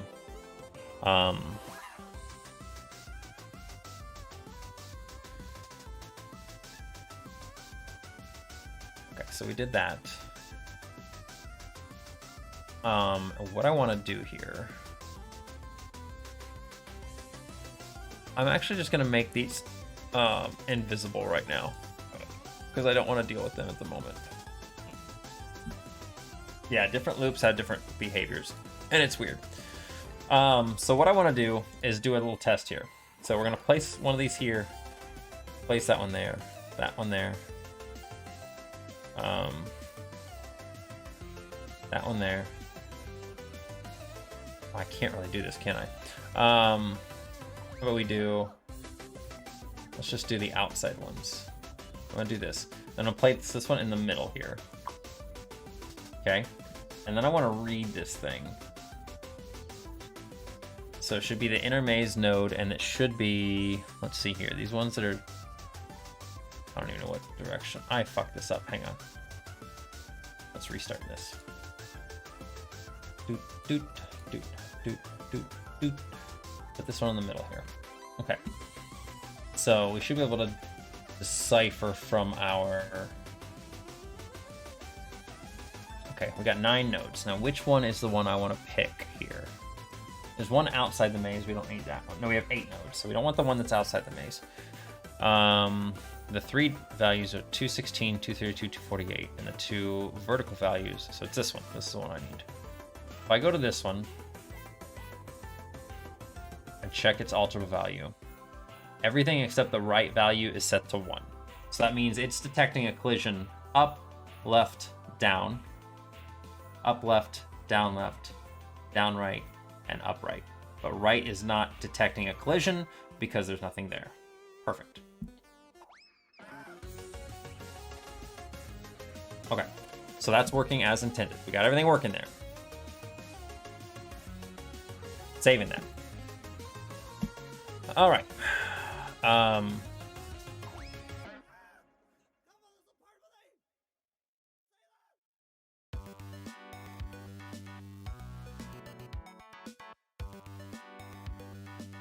Now, I'm trying to think of how I want to do this next.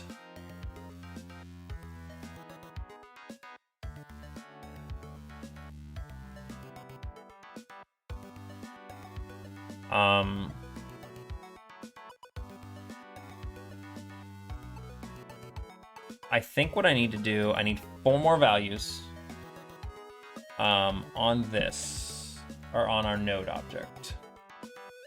So we're gonna make 4 more here. We're gonna make this one say, this is gonna be up, left, anim, down, left, anim, for animation, down, right, anim, and it's gonna be up, right, anim. Okay. Because remember, each one of these little node things is sitting in a group of, sitting right in the middle of 4 things. So, what I'm gonna do next here, we're actually gonna make these come back in and be visible again. There's something else I wanted to do as well. On these, do these have a palette value? Palette number, okay. And this one has a palette number too. They don't have a palette number. Okay.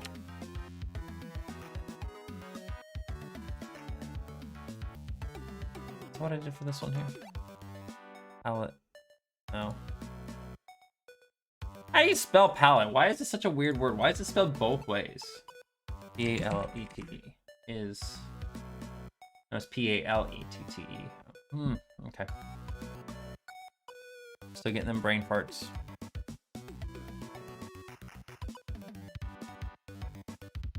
There we go. I think a palette is like the way Molt just spelled it. I think a palette is like one of those big wooden things that they transport stuff on, and a P-A-L-E-T-T-E is like a color palette. Oh, by the way, guys, I don't know if you saw it in the title of the stream or not, but I'm gonna type it out. I'm gonna test out my own command. Hey, so nothing major, nothing huge, but what I did is I actually created an alternate. I created an alternate YouTube account for Twitch VODs because Twitch keeps them around for 60 days, and I haven't been keeping any of them. So unfortunately, a lot of the old VODs and stuff like that are just gone. Which is not that big of a deal. I mean, it's not like I'm a big streamer or anything, you know, but there is a little part of me that wants to just like kind of keep this stuff around for, I don't know, in case I need it for any reason in the future, or in case somebody wants to watch it or anything like that. I just made a VODs channel. So if you guys want to subscribe to it, feel free. Don't be pressured or anything like that. If you don't care about VODs and you just care about being here live, totally cool. But I just wanted to at least create it, and it's gonna kind of be like my own little archive for it. I'm gonna put things into playlists, so you'll be able to see, like, if we do a playthrough of a game and you miss some of it, I'm gonna put it in a playlist. If I can figure out how to do, like, I haven't ever done it before, but if I can figure out how to, like, annotate in the video where things happen, I'll go through and do that, because I actually kind of like, you know, putting little edits and stuff like that in the videos. I think it's fun. I just haven't figured out how to do any of that stuff, so. I am really big dumb when it comes to the YouTubes because I don't do it very often. Okay. So what I want to do here, we are going to, I'm going to insert a new group of events. It's going to be determining piece or node pieces. You can make it easier on yourself by using markers as you stream. Do those transfer over to YouTube? I didn't think they would. Also, hi Blaze. I won't subscribe to Boss YouTube if you think he's cute. I don't have anything on my YouTube. I need to actually make YouTube videos. It is something I want to do. If I had more time, if I wasn't like working and doing streaming and the game dev and stuff like that, if I had more time, I would honestly be making some like game dev tutorial videos. Like people want me to do it. I made like one tutorial video on how to make like a Pac-Man movement a while back, and I got bunches of requests for things to make. Like people want me to make things. And I would love to do some Clickteam Fusion tutorial videos to help people out if they want to get into programming and stuff. But I just don't have time to make YouTube videos and stuff, so I haven't really done it. I would love to do it. I'd love to put more content up on YouTube rather than just lazily uploading my stream clips. It would be good. Yeah, you're right. I would have to. Well, good. I mean, like I said, I'm glad that it's there so that it's available for you guys, and I'm gonna keep it updated. Like I'm pretty much gonna, it's not gonna be one of these things where I'm just gonna like, you know, upload a bunch of videos later on and forget about it. No, I'm just gonna like pretty much the next day afterwards, I'm gonna upload the VOD to YouTube. So I'm gonna try to keep that on a regular basis. I'm just gonna try to keep uploading them on there. So didn't we set the node to? They don't transfer, but you can make them as marker when you manually add them to YouTube. Okay, that's cool. All right, so we're gonna do this here. We're gonna say, we're gonna do alterable value. Gonna be our activated equals 1. And this is where we start getting a little weird, because we need to actually, this should be a new child event. This is going to be plus, compare one of the alter values. Let's do up value equals 0. Can I do a child event on a child event? Can you do child on child? I'm gonna stop right where I'm at. That sounded really wrong.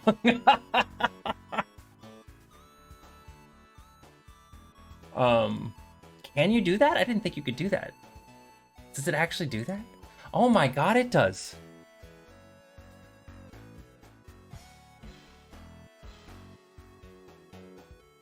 You got on your tablet, still loads a bit.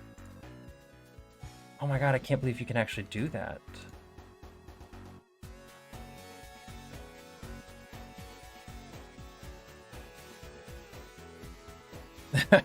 Put us all on a few lists. I'm sorry, okay?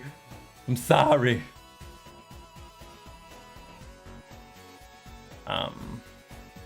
This is gonna be kind of obnoxious.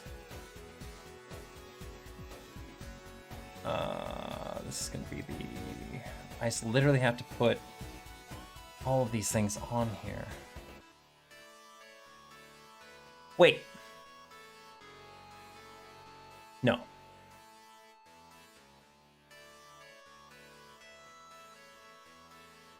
Let's do something else here. Let's make this to be edge values. Let's do that. Let's do that. And then we are going to set edge values to, because we're only going to use this if there's stuff on the edges. Otherwise, we're not going to use it. I don't want to check for the edge values every time. I don't want to have 8 different lines in here for every single one of these. I think it's dumb. The edge values are a very situational thing. We don't need those. Set edge values to up left. I'm just going to copy this. Actually, I'm just going to do this. Copy that. Get rid of these pluses. Up left value. This should be down left value, down right value, and up right value. We're going to set that to that.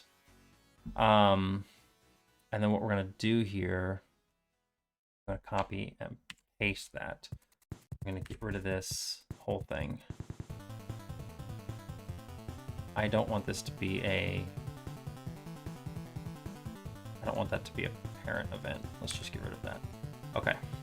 We're going to say activated that, add a new condition, we're gonna say ultimate value edges equals 0. So as long as the 4 corners, let's change this to corners value. That makes more sense for myself later. Corner values. So corner values equals 0. That means there's nothing in the 4 corners of the sensors, just the top, down, left, and right is all we're checking for. I'm too tired to grammar. Oh, I'm sorry, Glitch. Yeah, the edge ones are just edge cases. The primary thing that we're checking for is up, down, left, and right. That's all we're really checking for primarily. If there's stuff in the edge corners, then it's situational stuff. But like, for example, when I was doing the rest of the stuff that you saw previously, all of the hard stuff was all just the up, down, left, and rights. Everything that was like an edge corner or something like that, that stuff literally took me like no time. So that's all gonna be situational kind of stuff. Anyway, so we got, if everything is 0, 0 around it, there's no nodes around it, what we're gonna do here, we're gonna go and set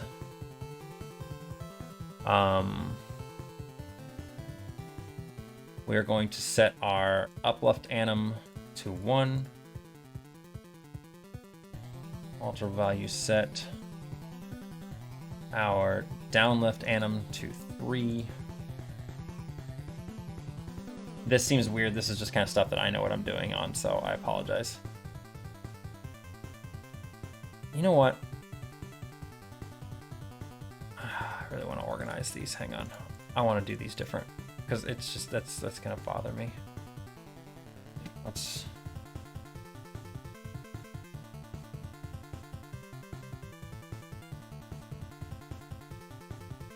This is gonna be up, right, anim.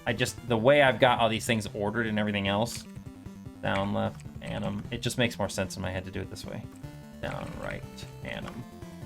And this is gonna be corner pieces. And the nice thing about Fusion is it doesn't actually delete those values. So like if I go back over here, it's not gonna delete those things. What it actually is doing is it has a default value inside there, just naming it like for example, if I go over here, and for ones I haven't named, you see how they're just named alphabetically, O, P, Q, R, S, T, U, V. Those values are always there. A through Z are always gonna be there no matter what. Even if you don't name them. So you can use them even if you don't name them. If you name them, then it'll just activate them. But if you don't have a name for them, or if you delete the names from them in the actual active object, it'll just default them back to their ultimate value alphabetical order. So it should be upright anim will be 2. And you'll see here why I'm talking about how this makes more sense to me. This will be down left anim will be 3. Alpha value set down right anim to 4. So 1, 2, 3, 4, right? Sounds real easy. And then we're going to alterable value set activated to 2. Okay. And this should be really, really easy, but I am gonna go ahead and make a new. No, I'm just gonna do it down here. It's fine. We're gonna go our activated equals 2 on a piece. So now we've determined what kind of a piece type it is, and this was just the first one. The first one's gonna say there's nothing around it. Nothing at all around it. This is just a basic node all by itself, just laying out in the middle of nowhere, right? So now that we've got a node, what we're gonna do is we're gonna set it to activate it, and we're going to have this node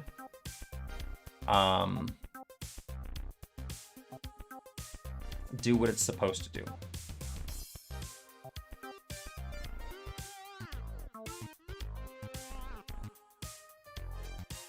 I think I'm gonna need to actually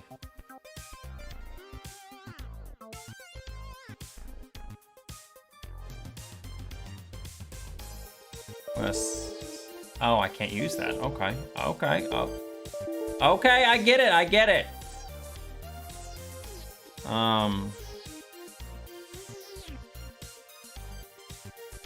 Can I use that?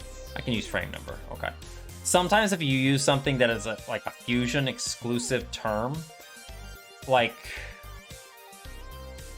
I'm trying to think of something I would do, like a coding thing. If you try to make an alterable value something that Fusion uses natively, it will not let you use that as an alterable value title because it would confuse and fuck up the code. Like it wouldn't know how to differentiate between the two of them, I think.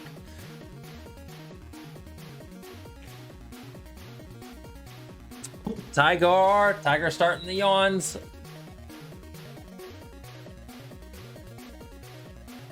All right, Tiger. Well, I hope that you get some rest and get to feeling better.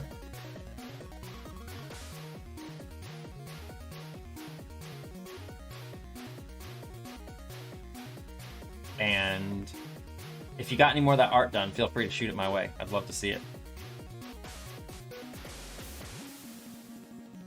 Thanks for the stream. You are very welcome. Count for each object.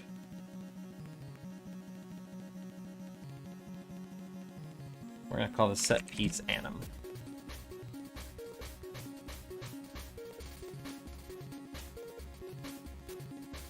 You know, I've had that sometimes glitch. I know you can't really hear me, probably, but I've definitely had that sometimes with certain people. There's certain people I'll go to, like, watch, and for some reason, I don't know what it is, I just can't watch them. Like, their stream will just start and load, and it's the most frustrating thing. I get it. I wish I could help you out with it. But, unfortunately, it's just a thing. Okay, start loop, set piece anim. So let's do this here.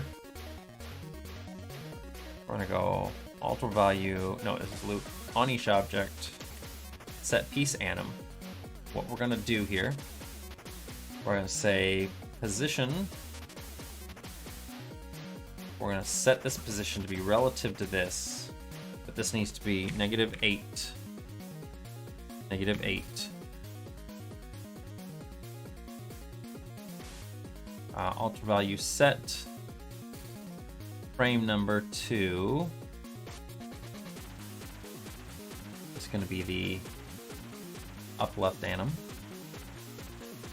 I'm just going to kind of copy these for each one of these. This one needs to be 8, -8. And then this is going to be frame number 2. So basically what I'm doing here is I'm using these nodes to feel out in all 8 directions around them, all 8 possible nodes that could be touching them in all directions, determining what it's colliding with and what it's not, relaying that information back to the node itself, and then I'm making a series of events that will determine what the pieces that are colliding with the node should look like, what animations and how they should curve and turn based on what that node senses around it. And so in each one of these events here, I'm giving animation numbers for the pieces, and then it's going to relay that information to the actual pieces themselves, change them, and we should be good to go. So that's this final step. I'm gonna do a simple test here first of all, where it's just doing the circle, just the simple little circle pieces. And also because we don't have events placed in for anything other than circle pieces, anything that is not the circle, so anything that is colliding with any pieces, we should see the actual like maze pieces just go kind of crazy because they won't know what to do. So up right, up left. Okay, let's copy this over here. This one's gonna be -8, not -88. This one's just gonna be regular 8. And we're gonna set the frame number to down left anim. Set position to 8, and we're gonna set our frame number to this is gonna be down right. And then again, because for some reason we can't do collisions within a for each loop, we're gonna have to start a new loop, change tiles is what we're gonna call it, start it one time, on loop, change tiles, plus we'll add a new condition. I'm gonna do these individually. I'm not even gonna do them collision, overlapping another object, which would be this. We're going to, oh no, actually we do it back over here. We're gonna go animation, change animation frame to frame number. We're gonna copy and paste this, and we're gonna make this the inner wall as well. I'm just gonna do about. We're doing a little bit different. Beforehand, what I would do is I would have the inner maze wall pieces check themselves individually, but you know what? I'm not gonna do it this time. We're gonna do this different. This is the fill. Force animation frame to that. Okay. We're going to copy these, paste these a couple more times. No, there we go. And these are going to be cursor number 2. Going to be cursor number 3. And this will be cursor number 4. And we're colliding with the same object, so we don't care about that. What we do need to do is edit this. Should be cursor 2. You know what? I'm just frame number. Normally you can just do that stuff, but for some reason I'm just nervous about it right now. But you know what? I shouldn't be nervous. Let's just do it. Let's let Fusion do its thing. Okay. And this one will be 4. Okay. And then I get you. There we go. That's good. Okay.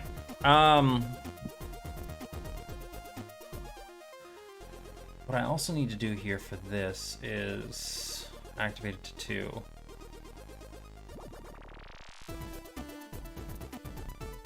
Ultimate value. No, we're just gonna leave that the way it is. And then we're gonna make another new condition down here, going back to this one again. We are going to position that position to be -32, -32. Do that for each one of these little thingies. And then we're going to auto value set are activated to 3. And that should be it. So this thing up here is these events here are going to determine what the pieces should be. And this stuff down here will actually change the tiles. And we should be good. There's one last thing I want to do before I go any farther though, and that is when we create these,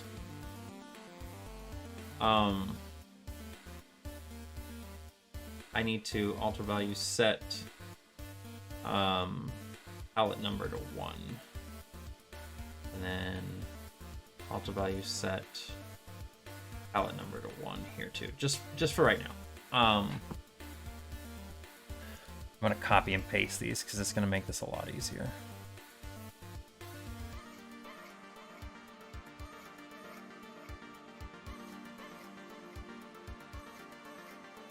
Okay, grab this one here. Okay, so this should be fill, fill, wall, wall, fill, fill, wall, wall, fill, fill, wall, wall. And fill, wall. Great, okay. Oh, shit. And then we need to make one last event here. I think I did this in... What did I actually do it in? Was it the mouse cursor? Was it this thing? No, it wasn't that. What did I do it in? There's something that I did. Oh, it's this thingy. No, this thing. Palette 1. Here we go. Okay.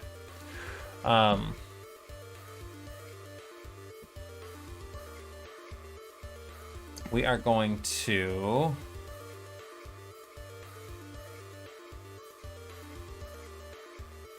We'll just make a new event down here at the bottom. We're gonna...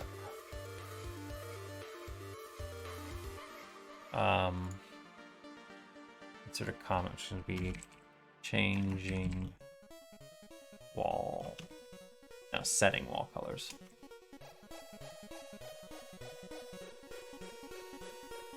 Setting maze colors. So we're gonna do this. We're gonna say we haven't done anything with the flags on these at all.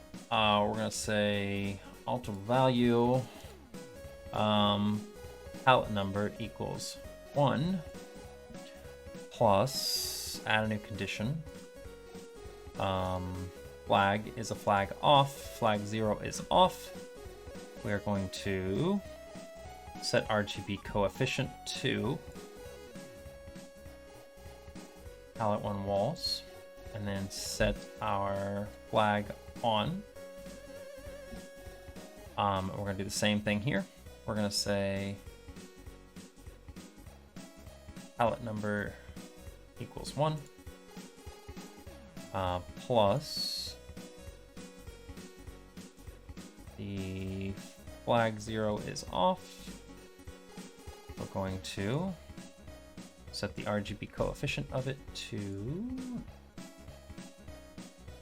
not that one. This is the fill color, and then flag set on flag 0. Okay, so assuming that everything I've done so far has been correct, and I think it is because I did all this stuff before, I had way too much practice at it. It should work properly now. One thing I do need to do though before we test this out is I need to make these thingies invisible. I don't want any of these showing up when I'm doing this. So it should theoretically, here's the moment of truth. When I click this button, we should get a little circle. It should just make a blue circle with a black fill. You ready? 3, 2, 1. I'm not gonna look. Hey! It worked! Oh my god, it actually worked. Apologies if the question is beyond me as I'm not a dev, but may I ask where your Pac-Man generator is or the games created therein? I've gleaned from watching there's a group of you develop mazes together and such. So, honestly, Gareth, I mean, I know we're kind of getting to know each other and stuff. You know, you've been hanging out in the streams, and I've been chatting with you, like in Det stream, Linux's stream, and Aaron's stream, stuff like that. So, as you know, I'm a big Pac-Man fan, so there's that. But I lost my train of thought completely. Anyway, so I don't know if I've ever actually shown you Pac-Man. Have I shown you Pac-Man 37? Have you actually seen it? I don't know if you've actually seen it. Oh man, it's so fast. Look, it just instantly. Boop, boop. So here's the test. If we put this one and this one next to each other, they're fine. But if I put this one and this one here, those will go crazy. Because it doesn't know what to do with those pieces. Because I haven't set up any conditions for that to happen. Now that one shouldn't have done that. Oh. Now they're all just going crazy. Why are they all going crazy? You know why? Because I'm not resetting the values. I'm not resetting the values each time. But that still shouldn't matter. It should set them. Anyway, we can figure that out. That's easy enough. Like I said, I planned on that happening. I'm curious about this though. Hang on. So if we do this and then put these here, all of them do it from then on. Whee! It's so pretty.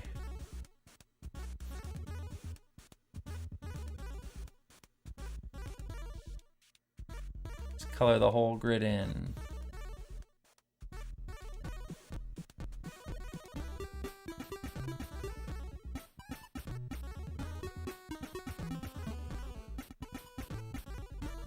Hey, I haven't seen the game in full, no. I believe I've only seen 4 or 5 of your dev streams. It's just picked up as a thing that others know about because you talk about the engine as such.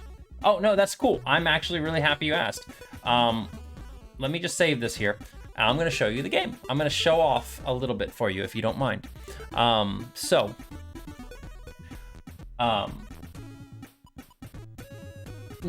I would be happy to invite you to the Discord if you want. There actually is a Pac-Man 37 Discord. A lot of the people who are here in the chat, like Super Junior Pac-Man, or is a, how do you pronounce your name, Justin? Are you still here? I don't think he's here anymore. But Justin, Molt is in there. So I have a Discord for the game itself. Yeah, so Pac-Man 37 is basically my Pac-Man passion project that I've been working on for the past 4-5 years. Let me change something up here because this stuff needs to get reset every single time.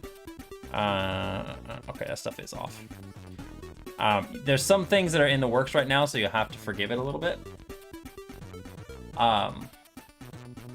So this is not Pac-Man 37. This is Pac-Man 37. So Pac-Man 37 is a game that I started developing on Pac-Man's 37th anniversary. This year will be his 42nd anniversary. So yes, it has been about 5 years now. Essentially what it is the entirety of the original Pac-Man, Miss Pac-Man, and Junior Pac-Man, all in their original, as close to the arcade as I could potentially ever get them. There are a few minor things that I was not able to recreate, unfortunately. Very minor that most people would not even ever notice. But unfortunately, there are some things that I was not able to create just because of, you know, I don't know how to read the hex code from the original games. So yeah, you've got the original Pac-Man, Miss Pac-Man, and Junior Pac-Man, and Pac-Man Plus. All of those are in the game. In their entirety. So like, let's say we go to Pac-Man. When you click on this, you've got two options. You can actually play the original game exactly as it was back in the day, or you can have a custom experience. So if we go to original here, and again, you'll have to forgive this little weird color thingy in here. We're working on that. That's something different.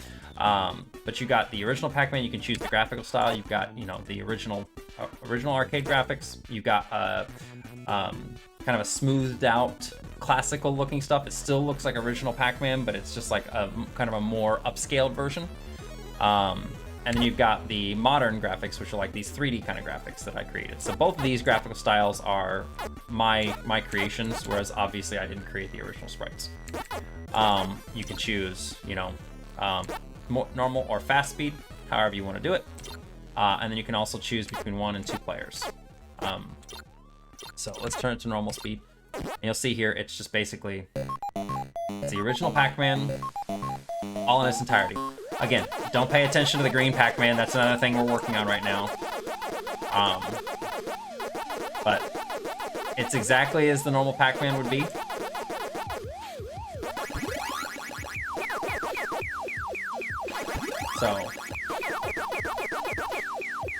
So it's basically original Pac-Man.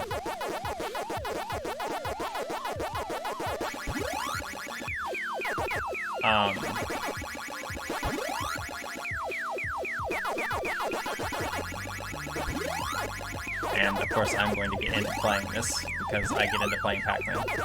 But the neat thing about this, like, not only is it like, yeah, it's kind of a definitive edition of Pac-Man, but not only is it that, but it also, this is one of the things I love because I'm a big fan of like stats and stuff. It actually tracks like everything you do. Like, it tracks how many fruit you eat, how many of each ghost you eat, how many dots you've eaten, how many power pills you've eaten, like how many times you've died, how many times you've used a side tunnel. Like all of your high scores for each mode, basically individually or normal mode and fast mode. It keeps track of all of that stuff. Like it's got all that stuff in there. It also has the ability to, yeah, all the pack records. It's got the ability to change all your graphical options on the fly.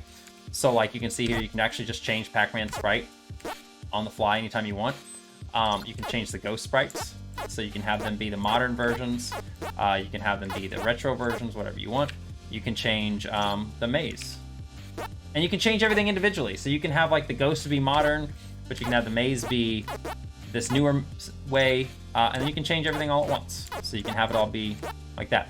I also have a couple little monitor modes in here. So one is like a kind of a curved thing, gives it kind of that neat little CRT. And then I also have, this is my favorite one, which is the cabinet. It actually kind of has like a back look to it, so it makes it look like you're actually in the cabinet. I'm really happy with that. That's one of my favorite modes, is the cabinet mode. So now it kind of looks like you're playing in a cabinet. Of course, it's not 100% accurate to an actual cabinet, but it's cool, you know. It looks neat. And the marquee that's around the screen, or the bezel, excuse me, that's around the screen is actually the accurate Pac-Man, bezel. So if we go back here to the main menu, and we go to like Miss Pac-Man, for example, and you can just double tap the enter button to go straight into a game. Oh, that's a little bug that I had fixed, but it's a thing that's because of how things are working right now. But you got the Miss Pac-Man bezel that's around the screen. And again, you can change all these settings on the fly. So I can change how it looks right back there, just on the fly. You can change the monitor modes on the fly. So you can change everything instantly. So that's the basics of the game. But what's really neat about it is that once you get into it, you can click the custom mode. And custom mode lets you change, you can choose, like you can play Miss Pac-Man, but you can play it with regular Pac-Man. You can play with a 5th ghost on, you can play with Sue on or off, depending on how you want to do it. And then you can actually choose different maze sets. So this is why we're making these, I'm doing this maze generators, because I want to have more of this in the game. So you can choose the original Miss Pac-Man, you can choose Miss Pac-Man Plus, the big maze, Junior Pac-Man. Hey Nomad! Damon, how you doing? I am living my best life. We're making progress on my projects. I am not frustrated by it because it's working how I want it to, and it's so nice. It's been a good day. How's your day been? I'm just explaining my passion project to Gareth here because he's seen my streams, but I haven't actually shown off Pac-Man 37. So let's go to like these for just right now, for example. And then you have all these other modes here too. You can turn plus mode on or off. You can have the ghost AI. You can change it to whatever you want. You can have the original Pac-Man ghost AI, Miss and Junior. You can have the fruit logic be one of those 3. You can change your live settings. You can change when you get extra lives. So it's got like all the original dip switch settings and everything too. But finally, my favorite mode is random mode. So in random mode, it picks all the stuff for you, and it picks random mazes in random order at any time. So you don't really get to choose what you get. Like you get to choose your graphic option, how your speed is set, if you want the 5th ghost on and off, or if you want plus mode on and off. And that's it. Like that's all you can really choose. And then from there on, it takes care of everything else for you. It's random stuff in any order, and it's one of my favorite modes because it's just like you play it, you just don't know what you're gonna get. You know, you can get a different game. You do get a different game every time you play.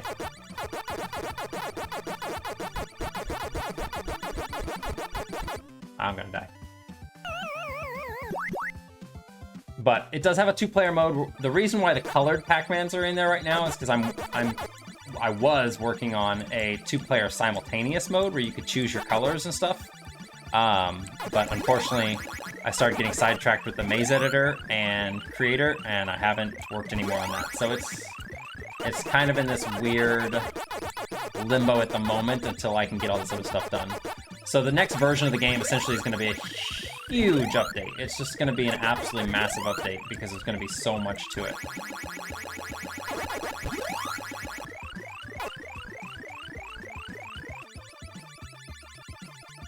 But yeah, random. I used to just literally, like, when I had some free moments and stuff like that on stream, I would just play random mode. Like, we'd play a game or two of random, and I'd see how far I could get. Because it's always kind of fun to just challenge yourself a little bit with it. Ah, don't touch me!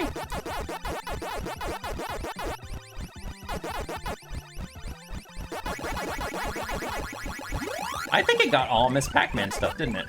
Except for Pac-Man himself. Oh, poops. I had plus mode on. Oh, I didn't. I turned it off. Yeah, so, like I said, this whole thing has just been, it's been a huge, huge fun thing. But better story. So, when I first started making this, approximately, I'd say a half a year after I started and stuff, about a half a year after I started working on this, a guy reached out to me on Twitter. And his name was Brendan. And he actually, it was so funny. The story about it was hilarious because he was, God, what was he, like 16 back in the day? Like 15, 16? The dude was young, really young. So he comes to me on Twitter and is saying that, you know, he saw my project because I was talking about it a little bit on Reddit and Twitter. He said he saw my project and wanted to work together with me on it because he knew a lot about Pac-Man games. And I'm thinking, I'm sitting here like, this 16-year-old knows stuff about classic arcade games. I'm like, okay, stuff. But it turned out to be true. Dude knew what he was talking about. Dude actually built his own arcade machines and like restored them and stuff, which is like a huge dream of mine.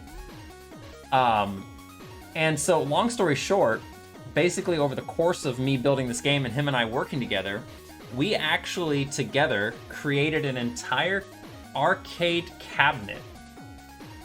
A full stand-up arcade cabinet of Pac-Man 37 and brought it to an arcade games convention so people could play it. Fucking cool. One of the coolest things I've ever done in my entire life. Like, I'm not even joking. Like, literally, probably one of the coolest fucking things I've ever done in my entire life. So I'm gonna show you the arcade cabinet here. We ended up calling it Pac-Man Megamix for the arcade cabinet because, we ended up calling it Pac-Man Megamix for the arcade cabinet because Pac-Man 37 sounded weird as a machine name. You know, like if somebody comes over there, why would it be called 37? We just wanted to avoid the question, so we ended up calling it Pac-Man Megamix for the arcade version. And then come to find out that another guy who's in the community who's made a Pac-Man fan game had already started making his game called Pac-Man Megamix.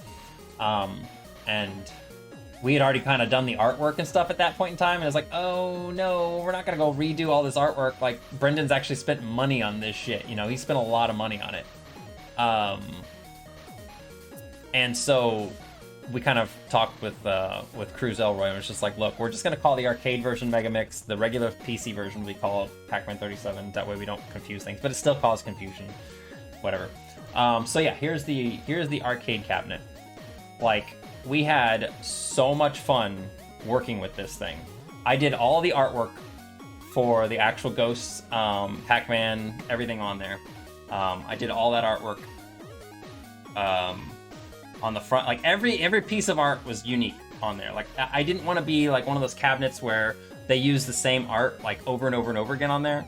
Like, every single piece that's on it is all unique. There's unique art in here. There's unique art down on the bottom here. You've got Pac-Man, Miss Pac-Man and Junior chasing the four ghosts in the middle. We've got, and like, oh man, I don't even know if I have it on my computer, but the actual inner workings or the inner bezel is like my favorite part. The bezel is my favorite part of the whole entire machine. Like, I love this side art. Don't get me wrong, it's gorgeous.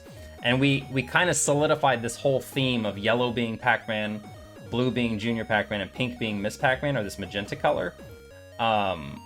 So it just permeates the whole thing and makes it this really, really colorful machine. Like, it just looks so good. But let me see something here. Yeah, it is my baby. can you use like a coin out mode or anything? If we wanted to set it up that way, we could have, but we had it on free play at the convention because we wanted people to be able to just play it for free. And plus we didn't want to make any money from it, obviously. It's one of those things where it's one of those things where I don't own the rights to Pac-Man, obviously. Very obvious that I don't own those rights. And so I didn't ever want there to be any sort of like a confusion as to me trying to make money off of this. I've never gained any money from this. It's literally always just been something that was a passion project that I wanted for other people. I'm gonna see if I can find the bezel artwork for you because I absolutely, I'm telling you, man, the bezel artwork is my favorite. I know I've got a picture of the bezel in here somewhere. Is this it? Yes. So here's the bezel artwork. And I'm going to show you why this is my favorite. So first of all, we got the instructions and stuff on the sides. Is it still there? No, he still owns the machine. He still owns the machine. He very much so has the machine. He just doesn't have, you know, it just been a while since the convention's there. But if he goes to the convention, I'm pretty certain he's going to bring the machine with him. So yeah, we put all three of the pack people in these instruction sheets. We made the instruction sheet look just like the originals. Yeah, they're really cute. But let me find something here for you and I can show you what I'm talking about. So on the original Pac-Man, in the original arcade game, you had this as the bezel artwork.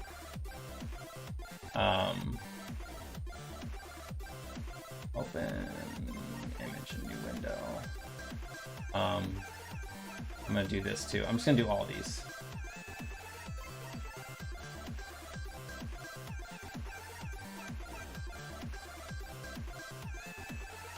So I actually drew each one of these to basically be a reference to their original bezels, and it worked out so perfectly because of the positioning of everything. Like, I was actually so happy that it ended up working this way. But so you got Pac-Man, you got Miss Pac-Man up at the top, and then you got Junior over to the side. The original Pac-Man machine has this as the bezel artwork. So I tried to make it look like Pac-Man and the Ghost are kind of in the same kind of positions like they were in the original arcade. So you got Pac-Man and the Ghost there, which is cool. On the Miss Pac-Man bezel, you've got her up at the top chasing the three ghosts. So this worked out really perfect. We got Pac-Man and Inky on there.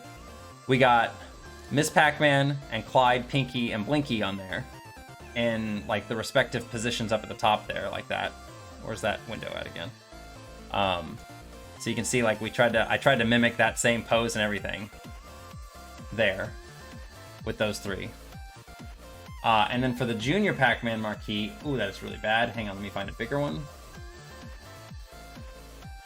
I think this is the actual one. Yeah. Open new image, new window. So for the Junior Pac-Man one, you've got Junior over here with a kite. Can't scroll.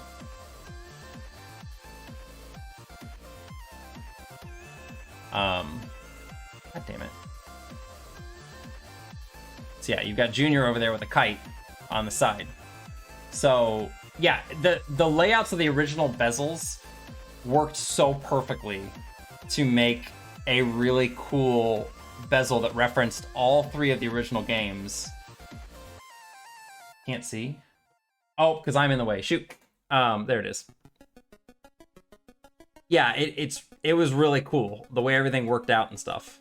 So, like, we had so much fun drawing the art and everything for this game. Like, it was great. Like I said, by far, I can't really think of anything like cooler in a creative sense that I have done in my lifetime that beats this. Like, this was so cool.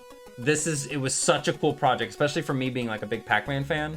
Like, creating this arcade machine that was a functional arcade machine, you know? Like, people could come up to it and they could play it, and they could like play my game, and it ran all day long for 2 days straight. Like, it just ran, and people were playing it all the time. And I kept all the stats from people playing it. Like, I kept all those stats. I still have them on my computer. But yeah, so this has been, like I said, my big passion project. But it turned out so well. It was a lot of fun. I think this is a picture of, yeah, there it is. There's the machine at the convention. The first year we had it like right at the front, so people would walk into the room and the first thing they would see was this big side panel here. That was the first thing they would see. It was cool. I think I took a video of it. Here's the video. Oh, let me turn that down.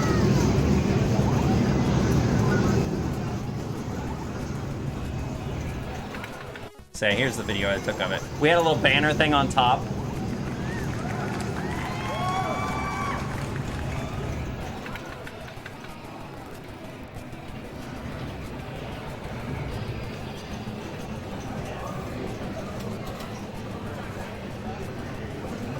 I love the front panel artwork too, like underneath the control panel.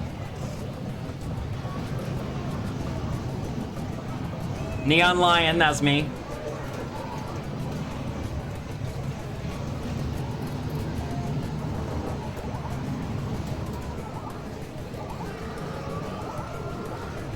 We got the start game and stuff.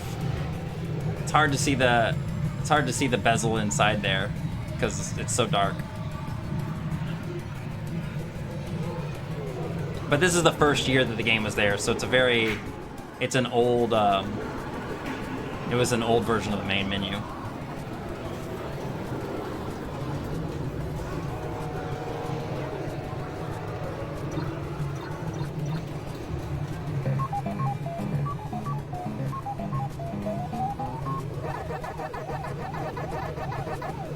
Yeah, that was the game. Yeah, Neon Lion's like the company, the game company that I've kind of created.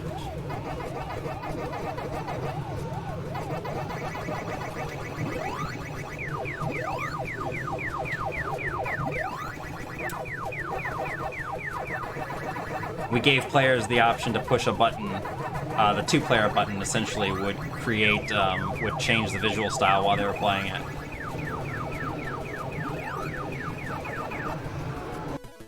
And then right there, that's our one little reference to Sue being in the game. Was that Sue had like her little eyes floating off to the side. We put that one little reference on the control panel to Sue being in there. So, but yeah, that's, like I said, again, probably the coolest freaking thing I've ever done. It's really cool. I would love to actually get an old Pac-Man arcade cabinet and turn it into a Pac-Man 37 cabinet for my own personal use. I would love to just have it. Like, I would love to have that. I've thought about, because I actually have an arcade machine that's behind me. I actually have an old original Pac-Man arcade cabinet that's right behind me, behind the green screen.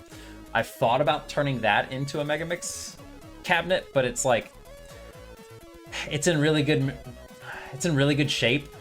And in order to have like Megamix work, I would have to replace the CRT monitor that's in there, and I don't want to do that because the stuff in there is pretty rare.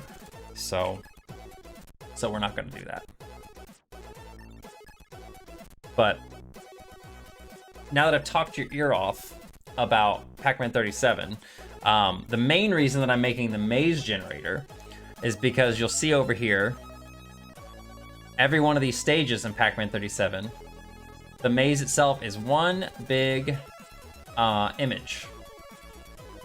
It's just they're all one big images that I had to basically create by hand. Also, I'll get your hydrate mult, sorry about that. Kind of thirsty anyway while I'm talking. But yeah, every single maze, I had to like hand draw all these things. So, and there's a lot of them. Like, this is the first one, all the way, like, here's all the big mazes, all the way down to these over here. So, there's a lot of these things. And I was tired of making mazes, and I would have created like a maze generator from the start, but I didn't know how. And then I saw a YouTube video showing somebody's like method for making a quick maze generator, essentially. And that started the snowball rolling. And now we're making a maze generator and maze creator. Like, none of that stuff was originally planned, but we're adding it in because it's going to make adding mazes to the game so much easier. It's going to reduce bloat of the game, because the game currently has a pretty bloated file size, in my opinion. It's not even that big. I think it's like 40-something megs. It's not even that much. Actually, I think it's more than that now, isn't it? Pac-Man 37. What's the latest? The latest version is, yeah, 37 megabytes. It's not even that much. Like, it's really not that much, but I still feel like it's too much, in my opinion, so I'd rather have it be... It's going to get a lot bigger. If I kept doing the mazes the way that I was doing them, the file size was going to just blow up. It's going to be huge, so I had to come up with something. So anyway, so that is Pac-Man 37.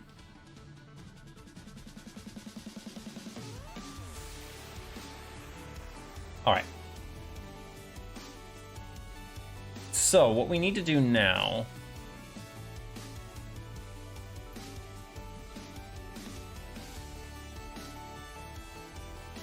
Salvakia. I hope I pronounced your name right. Clickteam Fusion? Yeah, I've been a fan of Clickteam Fusion for years, ever since the original Click and Play.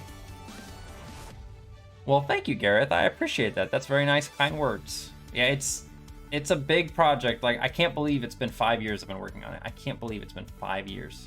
It's actually crazy. Insane. But that's why it's like my baby.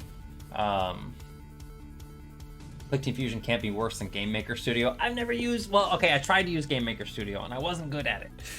I didn't understand it, but I didn't put a lot of time into it. Clickteam Fusion is just a lot easier to understand for me, so I've just kind of used it a bunch.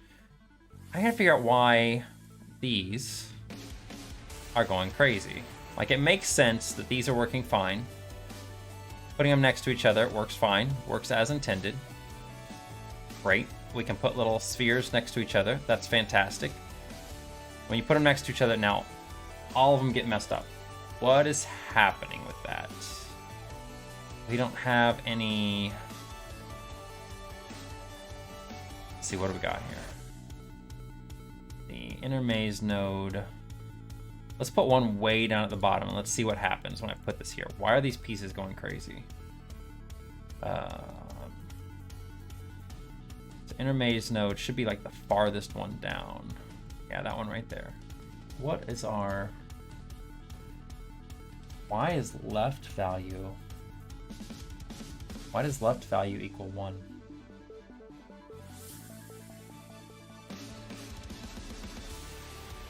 You know what it is? I know what it is. There is a Pac-Man fan game made it. Wait, isn't Pac-Man Megamix made in Game Maker? I'm pretty certain Cruz Elroy uses Game Maker Studio, doesn't he? Is that what you're talking about, Red? Yeah. Thank you, Gareth. Have a wonderful one. So it's the collisions. Indicators. Oh, okay, so that's not that. We want the one when it's overlap. We need to do this here. So when we do this, all of these need to alter value set collision to 0. I didn't even think about that here. Okay, so that's what our problem was. These aren't getting reset.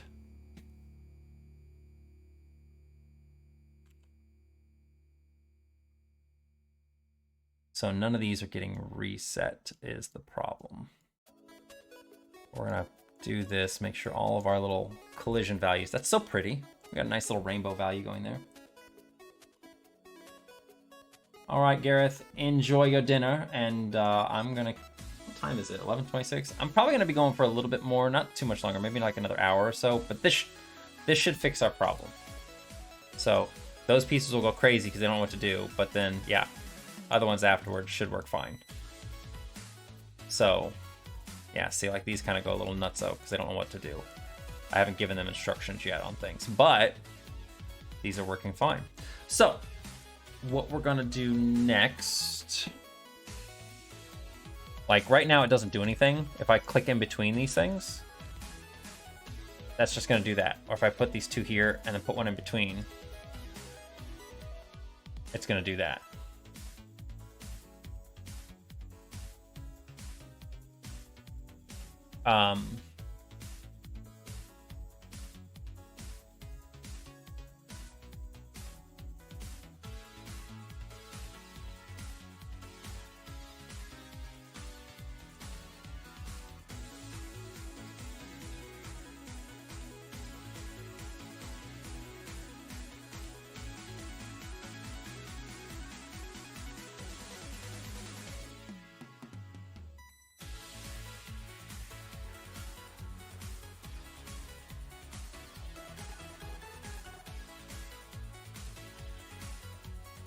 I don't think how I can do this. I did something before down here that was, what is it? So we basically did a thing where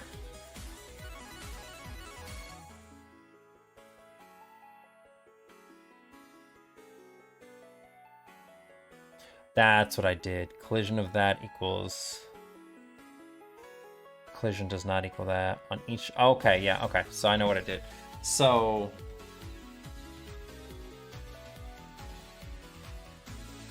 what we did then is we reset those. Okay. So we're gonna have to implement that again here. We're gonna have to implement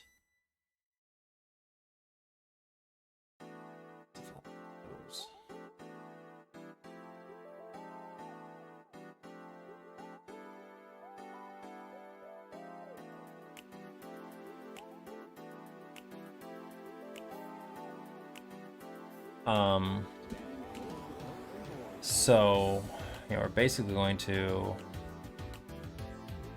I don't need that, okay. I'm gonna copy this. We're gonna do that, and then we're gonna do this, we're gonna say,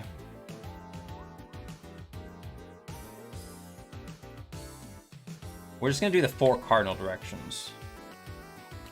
Add a new condition plus alter value collision is different than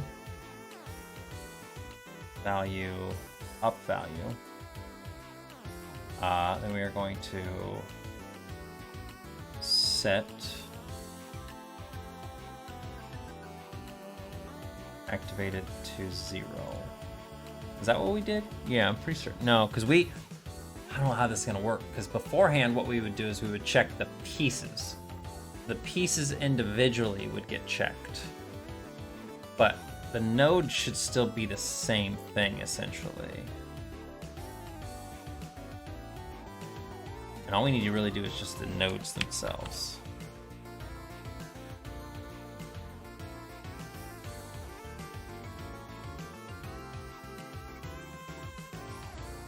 I can't really check that.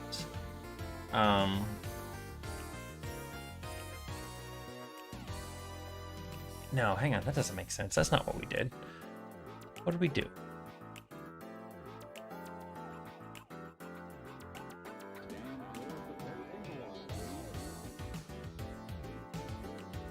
Oh, we didn't actually change the 1. What we would do is, okay, we started a loop on each one. That's what we did. Hang on. Okay.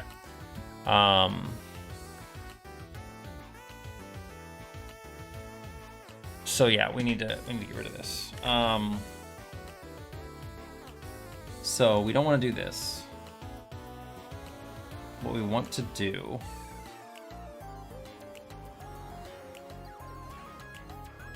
we're going to fast loop, start a loop. This is up, recheck. One time. Insert a new event that says on loop, up, recheck, plus collision overlapping another object. And that's going to be one of the nodes. This is where we're going to go set the activated back down to 0. Because basically what we want to happen is if it ever detects that you put a piece in there and the other nodes are set in their ways, essentially they've already been set. If it touches one of those and it detects that those things are off, it's going to basically rescan the nodes again. So we're just gonna paste this a few times and get these in here. A pack fact from Glitch. I had another one in mind. I can't remember what it is right now. So one of the weird things, actually I don't know if it's true in Pac-Man, but I know in Super Pac-Man, one of the weirdest things that they ever introduced in Super Pac-Man, and consequently Pac-Mania, and I think Pac-Man as well, is they started letting you go in the ghost house. Like, I don't know why they did that. I don't know why they did that. They were just like, you can go in there, have fun. Have fun going in there. It's fine. No big deal. Like, why do they let you go in there? Doesn't make any sense.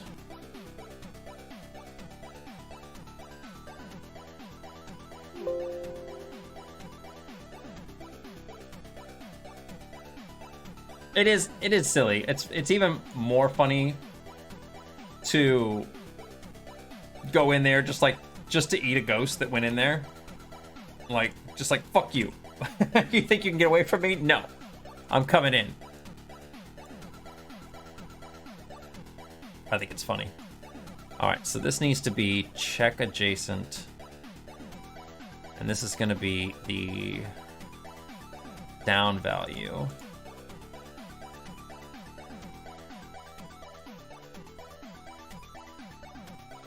Down recheck. Change this to down recheck. And this one's gonna be the right value. And we're gonna do a thing called right recheck. One time.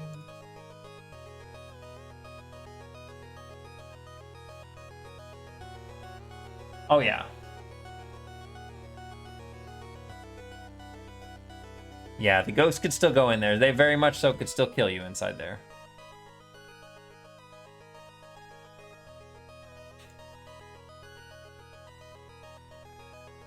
Okay, that should take care of that. I think. I'm pretty certain. So let's see if we can get our node pieces to work left and right. So how about we do that? So if we have up value because that left value, so let's do the left, equals 1. Then what we're gonna do is set upright anim to 2, but up left anim is gonna be set to 5, and down left anim will be set to 6. Now likewise, if we you know what, I'm just gonna copy this one. Paste it, and we say the right value equals 1. Set the upright value to 5. And we're gonna set the downright value to 6. Now let's copy this and do one more, where we say if both of these equal 1, then we're gonna set both of these to 5, and both of these to 6. Let me see if this works. Here's hoping this works. I think this should work how I want it to. Put a node here, put a node here, put one in the middle. Ah, look at that! Hey!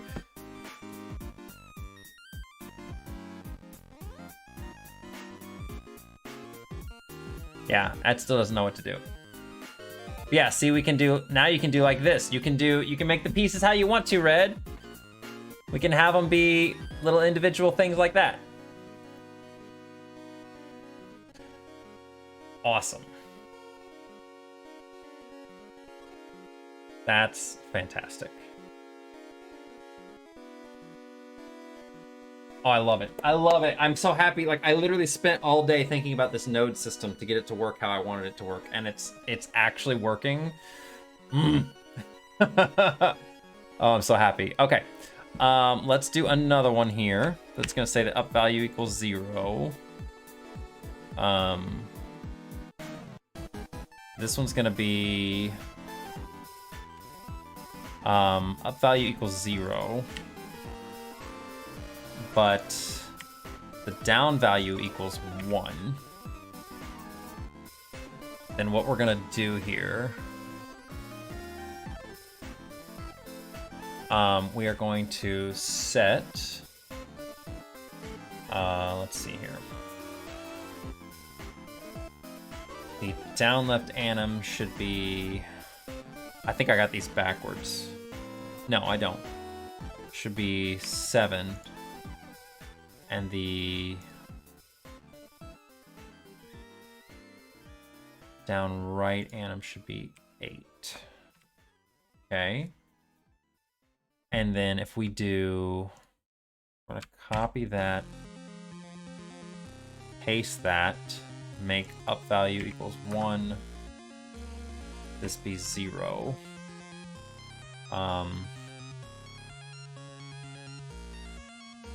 This would be 7.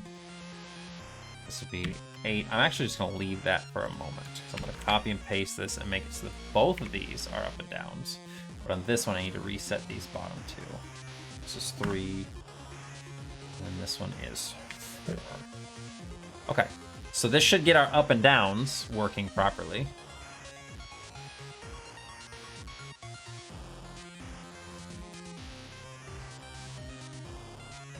It still doesn't know what to do in the middles.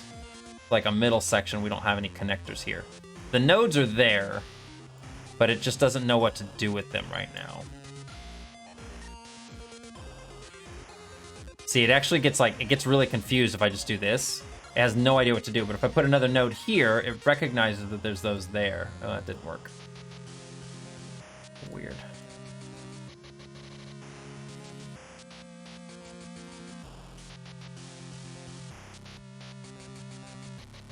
So, okay.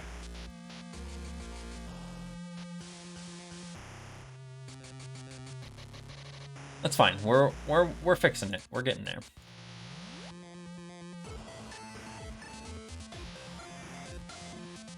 I might actually go up here and do make rechecks for the other directions too. We'll have to see. I want it to just work, so we'll see. All right, let's make the intersections. I wonder if I can make a comment in here. Emotional damage. I know, right? A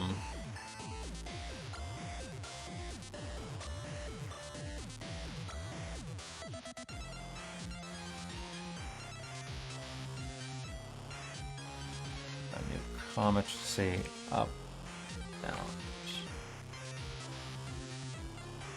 Okay. We're gonna make a new one over here that's gonna be, just gonna copy this. Okay, we're gonna make this to be new comment, which is gonna be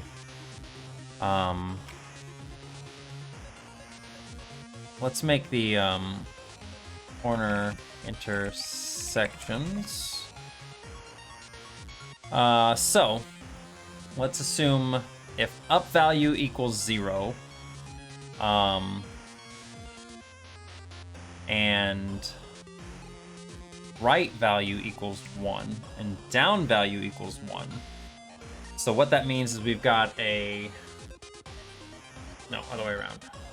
We've got a corner like this. We've got a right corner and a down.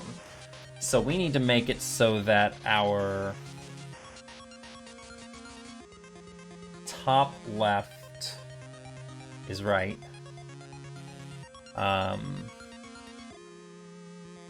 This one needs to be set to 5. Down left is set to 7. And then 8.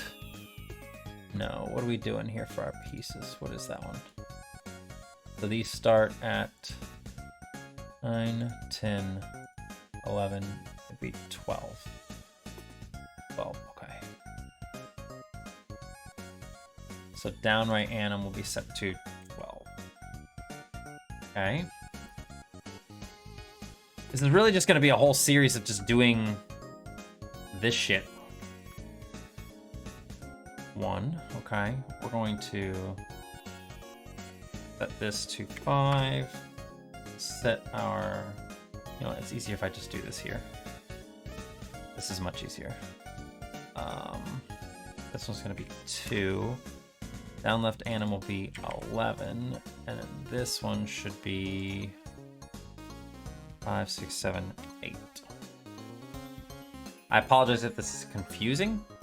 I promise you this should... I'm actually just going to copy both these.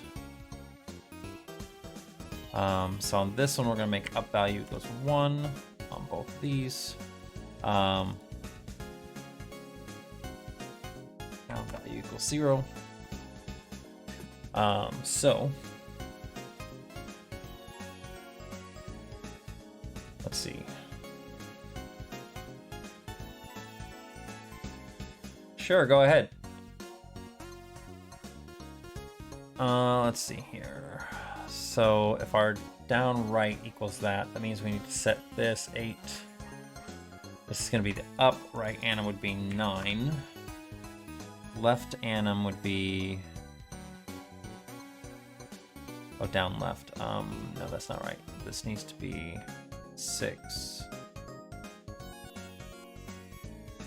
Wait, what am I doing? This is 9. Okay, up right is going to be 8. Down left is 6. I got that right. And then down right anim will be... That'll be 4. Yeah. It's a little confusing. So for the left... Wait. Going that way, right? No, am I thinking it wrong? I'm thinking of this wrong. I did that wrong. Shoot. Let's delete this one. Paste that. Okay.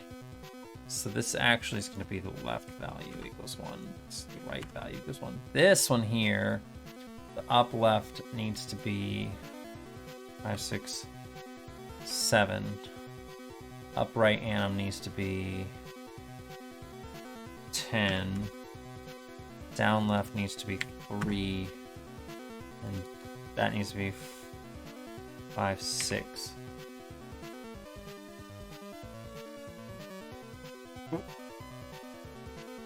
Okay, I hope I got that right. Literally just kind of guessing.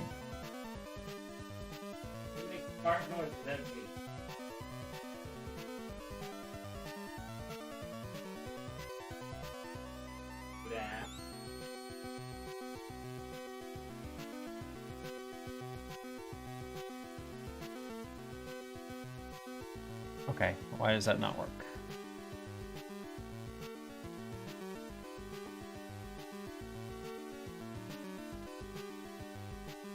Let's do something here. Let's make these nodes visible to start. Let's make them so they are slightly invisible. And let's see what we're looking at here.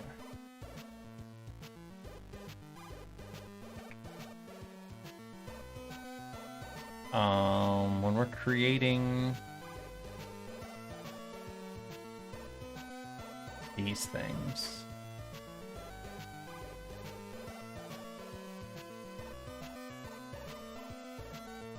order bring to front.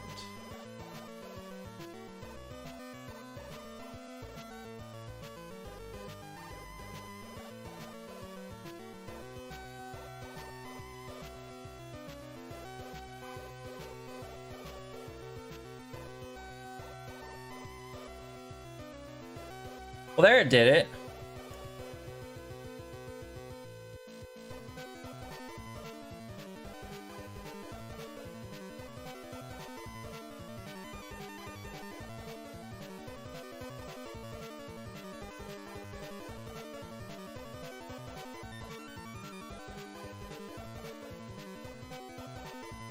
Oh, because the corners are getting hit.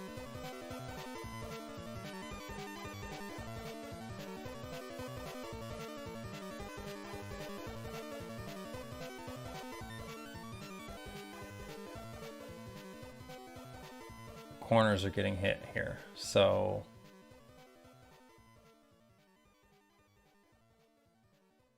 Okay.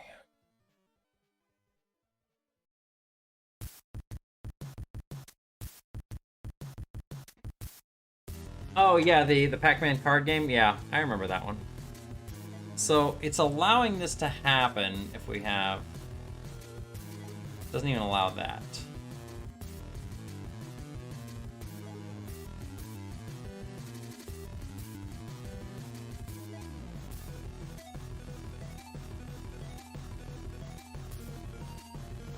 There we go. It does it if I click on everything fast enough, which is kind of upsetting a little bit.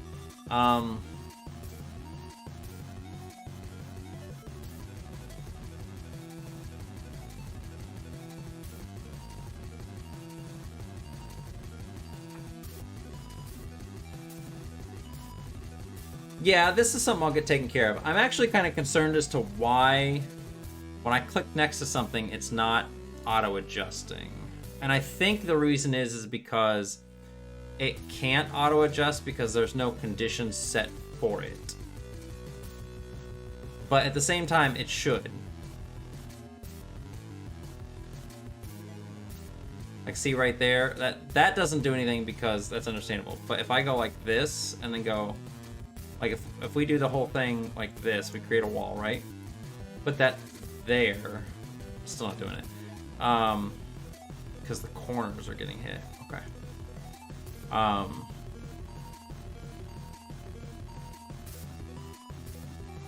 It's really weird. How come it was working before? Yeah, there it goes. Corners. It's because this one here is setting those ones, but this one can't. Okay. Okay, it makes sense. It's making sense. I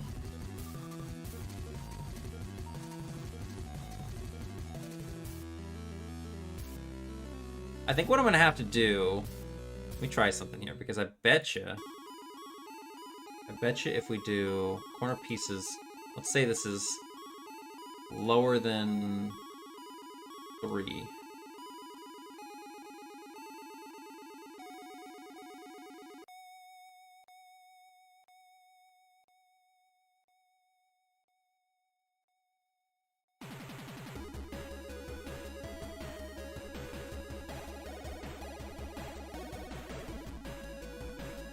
Oh boy, okay. No, I'm gonna have to actively create events for all of this stuff. Otherwise, it is going to override.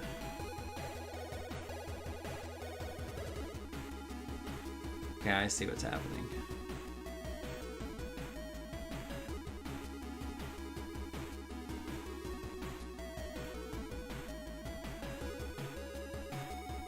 It's neat that it's working properly. I really like the fact that it's working properly. Mostly. But yeah, you can see here, it's not registering corners properly. Especially when there's more than any corners on there. It's trying, but it really just can't. It almost looks like chain link a little bit here and there. It's pretty cool. It's neat how it's doing some of this stuff.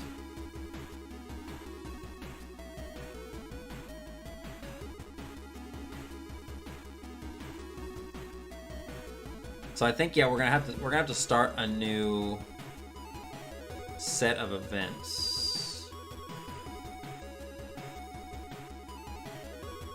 This is gonna be equals 0. Let's do that. Okay.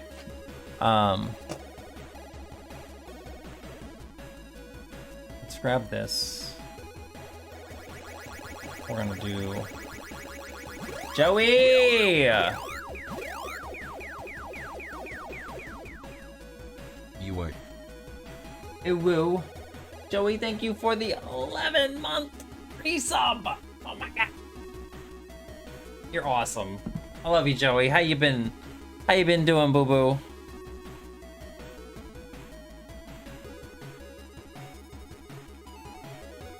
So if that is corner, the intersection itself isn't gonna have. I'm gonna have to repeat those. Just vibing. Oh my god. Oh my god, yes. The corner itself actually should be fine up there. It's more so.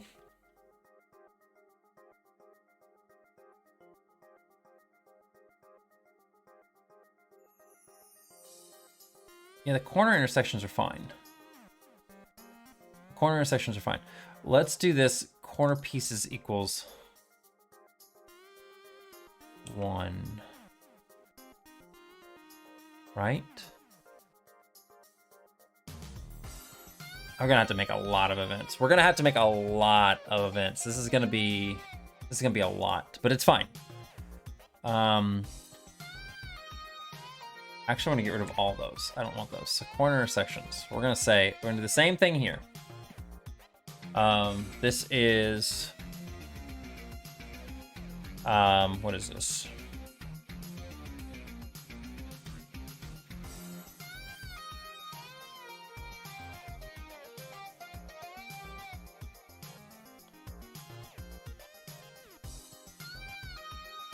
Okay, how am I doing this now? Up value equals 0. Right value equals 1. But we're not. Oh my fucking god!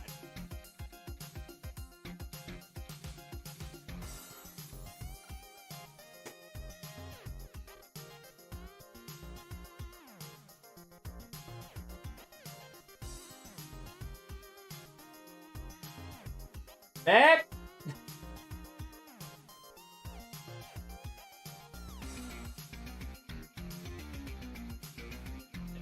Don't move too suddenly.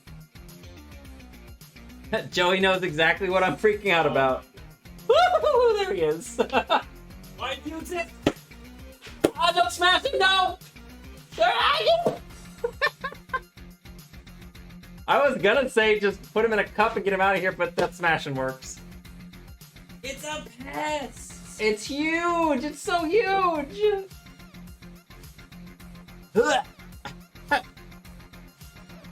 I'm sorry, it's a pest. No, you're fine, you're fine. It's fine. I just don't like killing things, but... Oh, it's so big. It's so big. It's a cockroach. Eh.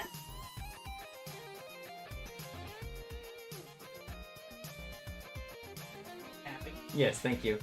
I was just gonna be like, get a cup. I was trying to see where, because I saw it crawling here, and I was like, I'm not getting up. We ain't getting no cup for this bitch. I was like, I don't know where it's at. I'm waiting for you to come over here and It's see an if you intruder. can...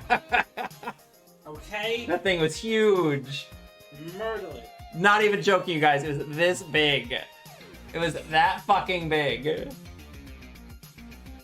takes the PER on the hamburger helper. That's how big it is. Yeah. That's that big. It was... Look at you go scared. Now you can see why I wear shoes in the house. Well, I mean, it wasn't like I was like scared. I just didn't want it crawling on my feet. Like I You wanted. would have pissed. Huh? You would have. I wouldn't have pissed. Okay. I would have screamed a little bit. And You would have screamed, I shitted. I had one fly at me out of the dishwasher when I first moved here.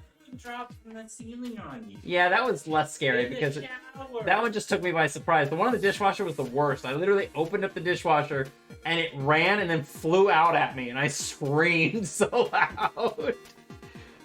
Oh, it was so big. You guys, it was so big. Oh, the flying ones? Ugh. It was so big. It just took me by surprise. I was not expecting it. I saw it out of the corner of my eye crawling on the floor next to me. I was like, ooh. Wow, rice cakes go stale really fast. I've only been streaming for 3 hours. This thing's already stale. A stale ass bitch. Ugh.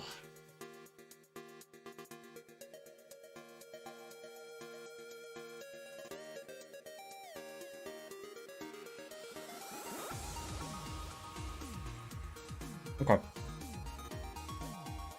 Definitely not my baby murderer. Why? They have babies? Good. The sack was swimming a little bit. Good. Fuck it. See? Baby murderer. Murdering babies! Murdering the babies.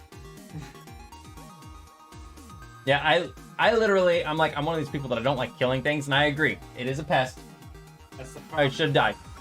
I don't like killing them because, honestly, the crunch of smashing them grosses me out. Yeah. It grosses me out so bad because it just, like, one time the pest control people came in here, and they had a thing underneath the stove. So it was like one of those glue traps under the stove.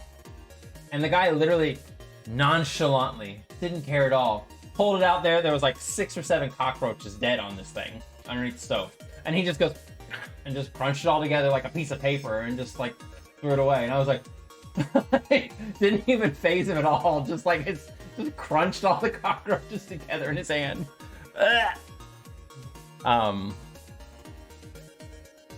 But yeah, usually what I would do whenever I saw one in the house is I would sneak up behind it. I would take a cup and I would drop the cup on top of it and trap it in the cup. And then I would take a hard piece of paper or like a really firm envelope or something like that, and I'd slide it underneath the cup so I had it in there. And then I would take it into the bathroom and I would throw it in the toilet and I'd flush the toilet. Yeah, it was a female with an egg sac. That's what Lennox just said. I hate those things, man. The nice thing is we don't see them very often anymore.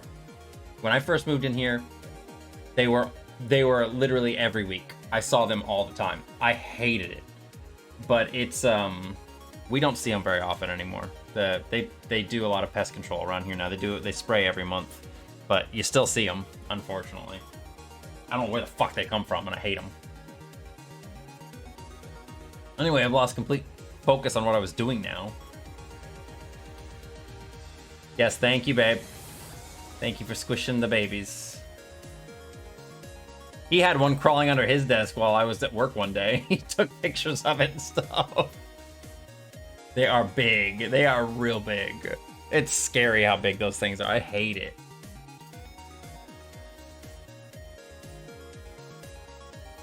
But the nice thing is that the big ones don't produce as many babies, and they don't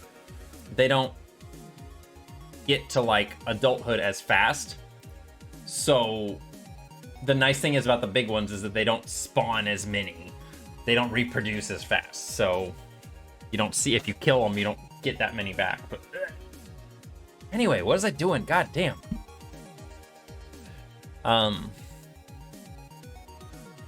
So up value equals 0. We're doing the corners, but we're trying to determine these ones that have a, let's see here. This is going to be left value. And this is going to be, this should be upright value.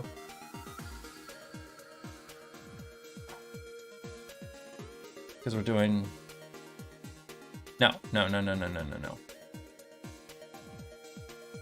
Right? Okay, what am I doing? So we're imagining a piece right now. We've got a corner intersection here. I need to actually do this here so I can see what I can visualize. So we're putting a piece here, putting a piece here, and then these pieces here, right? So this is, no, it should be this way, right? Well, what am I working on?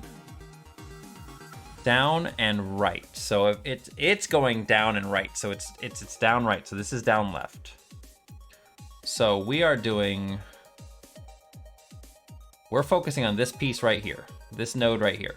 So this node should have this one activated, this one activated, and this one activated. So it's going to be touching these. I actually need to change. I need 2 events for this, because we've got one where left is active and one where right is active. Okay, so this isn't bad. So, but we basically need to determine that this piece. Okay, I get it. I had to visualize it. So what we're gonna do here is the up left anim is that. The down left anim is gonna be 3. Up right would be 5. And down right would be 11. Okay. Let's... You know, I'm just gonna get rid of these. Just don't have to worry about these right now. Let's copy this. Let's make it so that if left value equals 1, then what we're gonna do here, up left would be 5 as well, and down left would be 6. Okay. Easy enough, easy enough.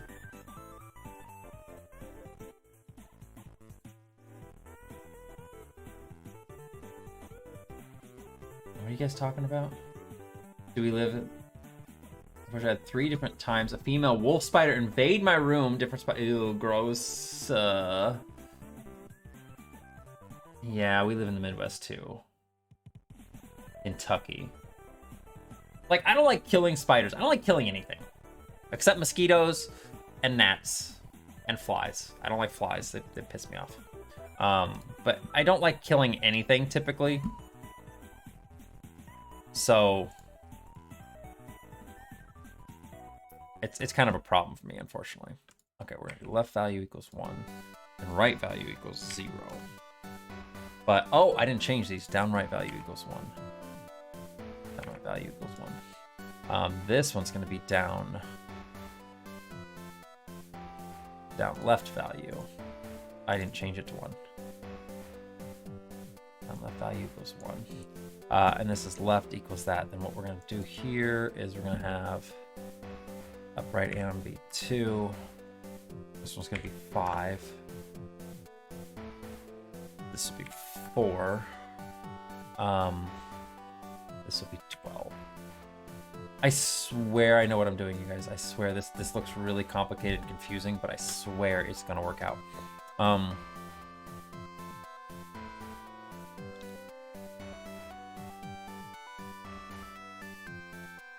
This is going to be the same, except we're going to make the upright anim be 5 as well.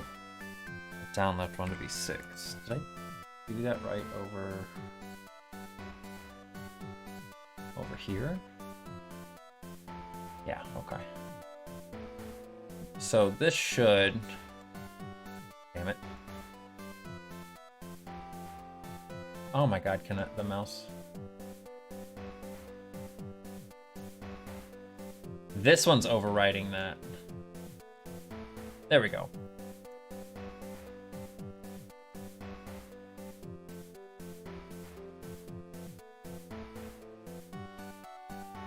We're still getting problems with it connecting properly.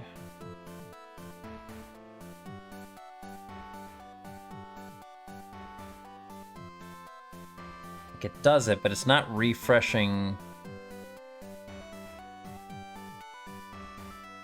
the points around it, you know?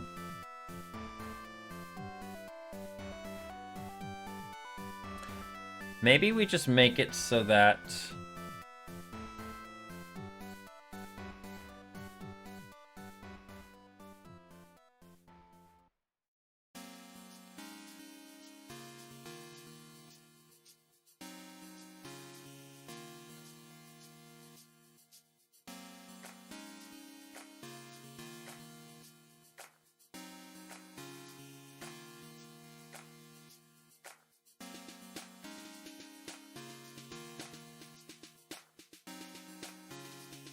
Oh, duh. Of course it's gonna equal.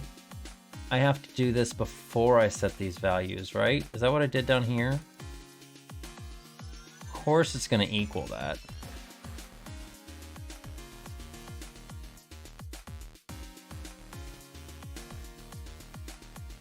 Yeah, I gotta put that down below. That's why it's not doing. Okay, I was wondering, I'm like, why is it not checking these things?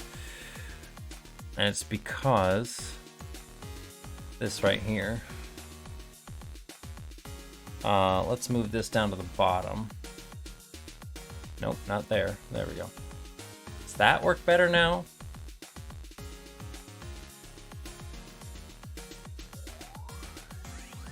That's... There we go. There we go. Of course, it also doesn't work if I draw weird lines. But see, now we can do the little things. We can do like these, like those little ones like that. Okay. So we go boop, boop, boop. Boop, boop. It's still not checking them though.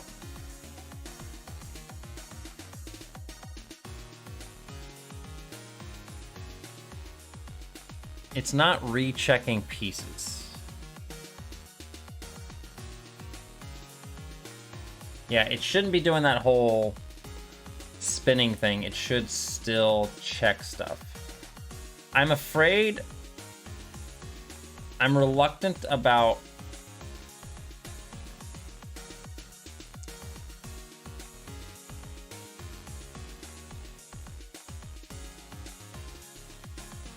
But I like that I can actually do these now. And we can have these pieces next to each other like that. We can do Morse code, you guys.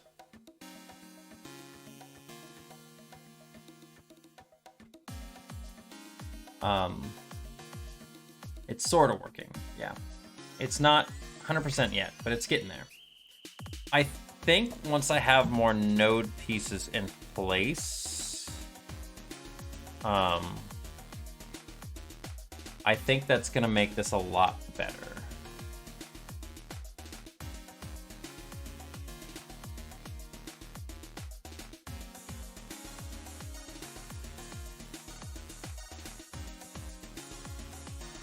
But I need to figure out when these things are not getting refreshed. So if I go like up here like that, right? Put one here. And I click here. It should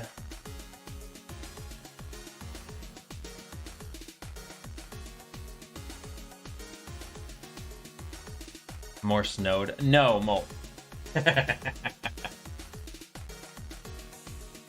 Okay, I think I know what's going on here. Okay, so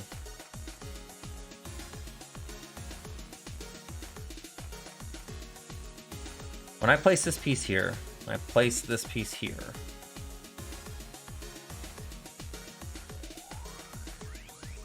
What did I do down here at the bottom? Because I did it down here at the bottom. What did I do? Okay.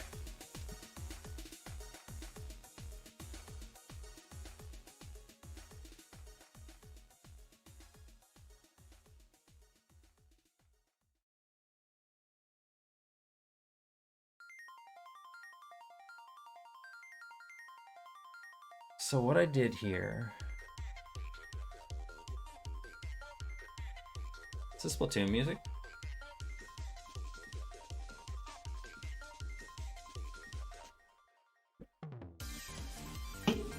No, but it's fucking awesome. What the fuck is this?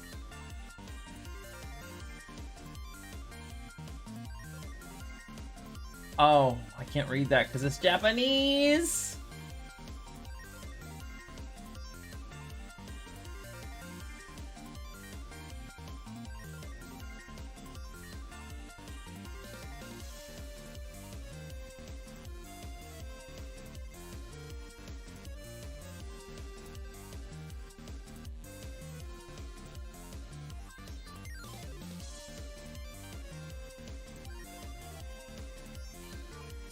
Is that the same thing? Hi, Higgy driver? Oh, it's that one right there. Okay, I found it.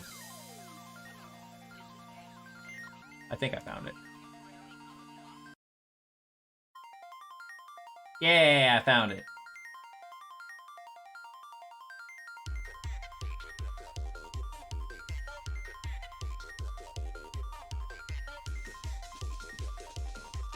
Yeah, there's a hair on my keyboard. Get out of here.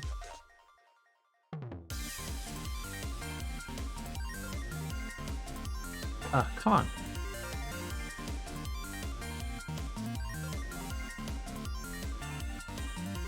In case anybody wants the song. There you go.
Start loop detect tiles.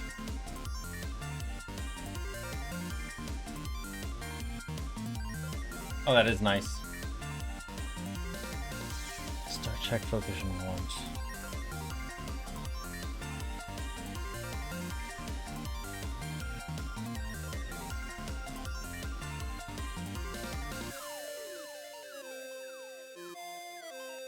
And detect tiles. Collision of that does not equal the up value. So beforehand, what we did is we checked each one of them.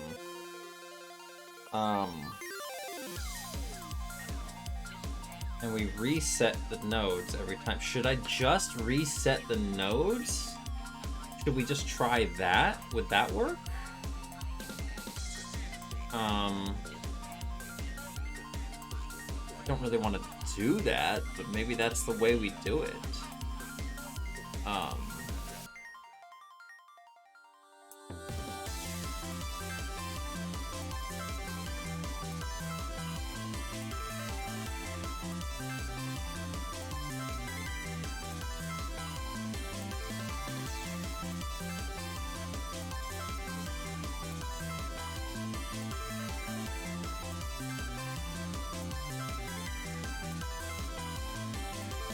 Or if I just delete these?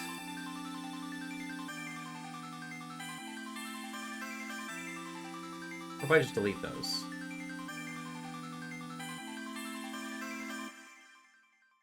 So we haven't moved those away, have we?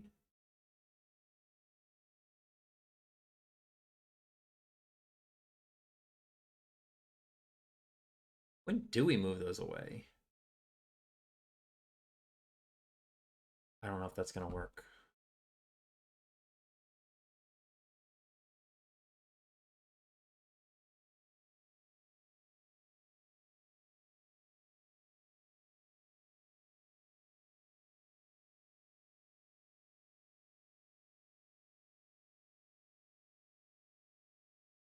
Still isn't redoing the tiles. That's the problem. It's not.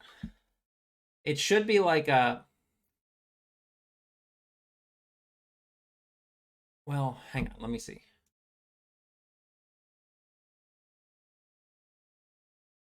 Okay, we're making progress.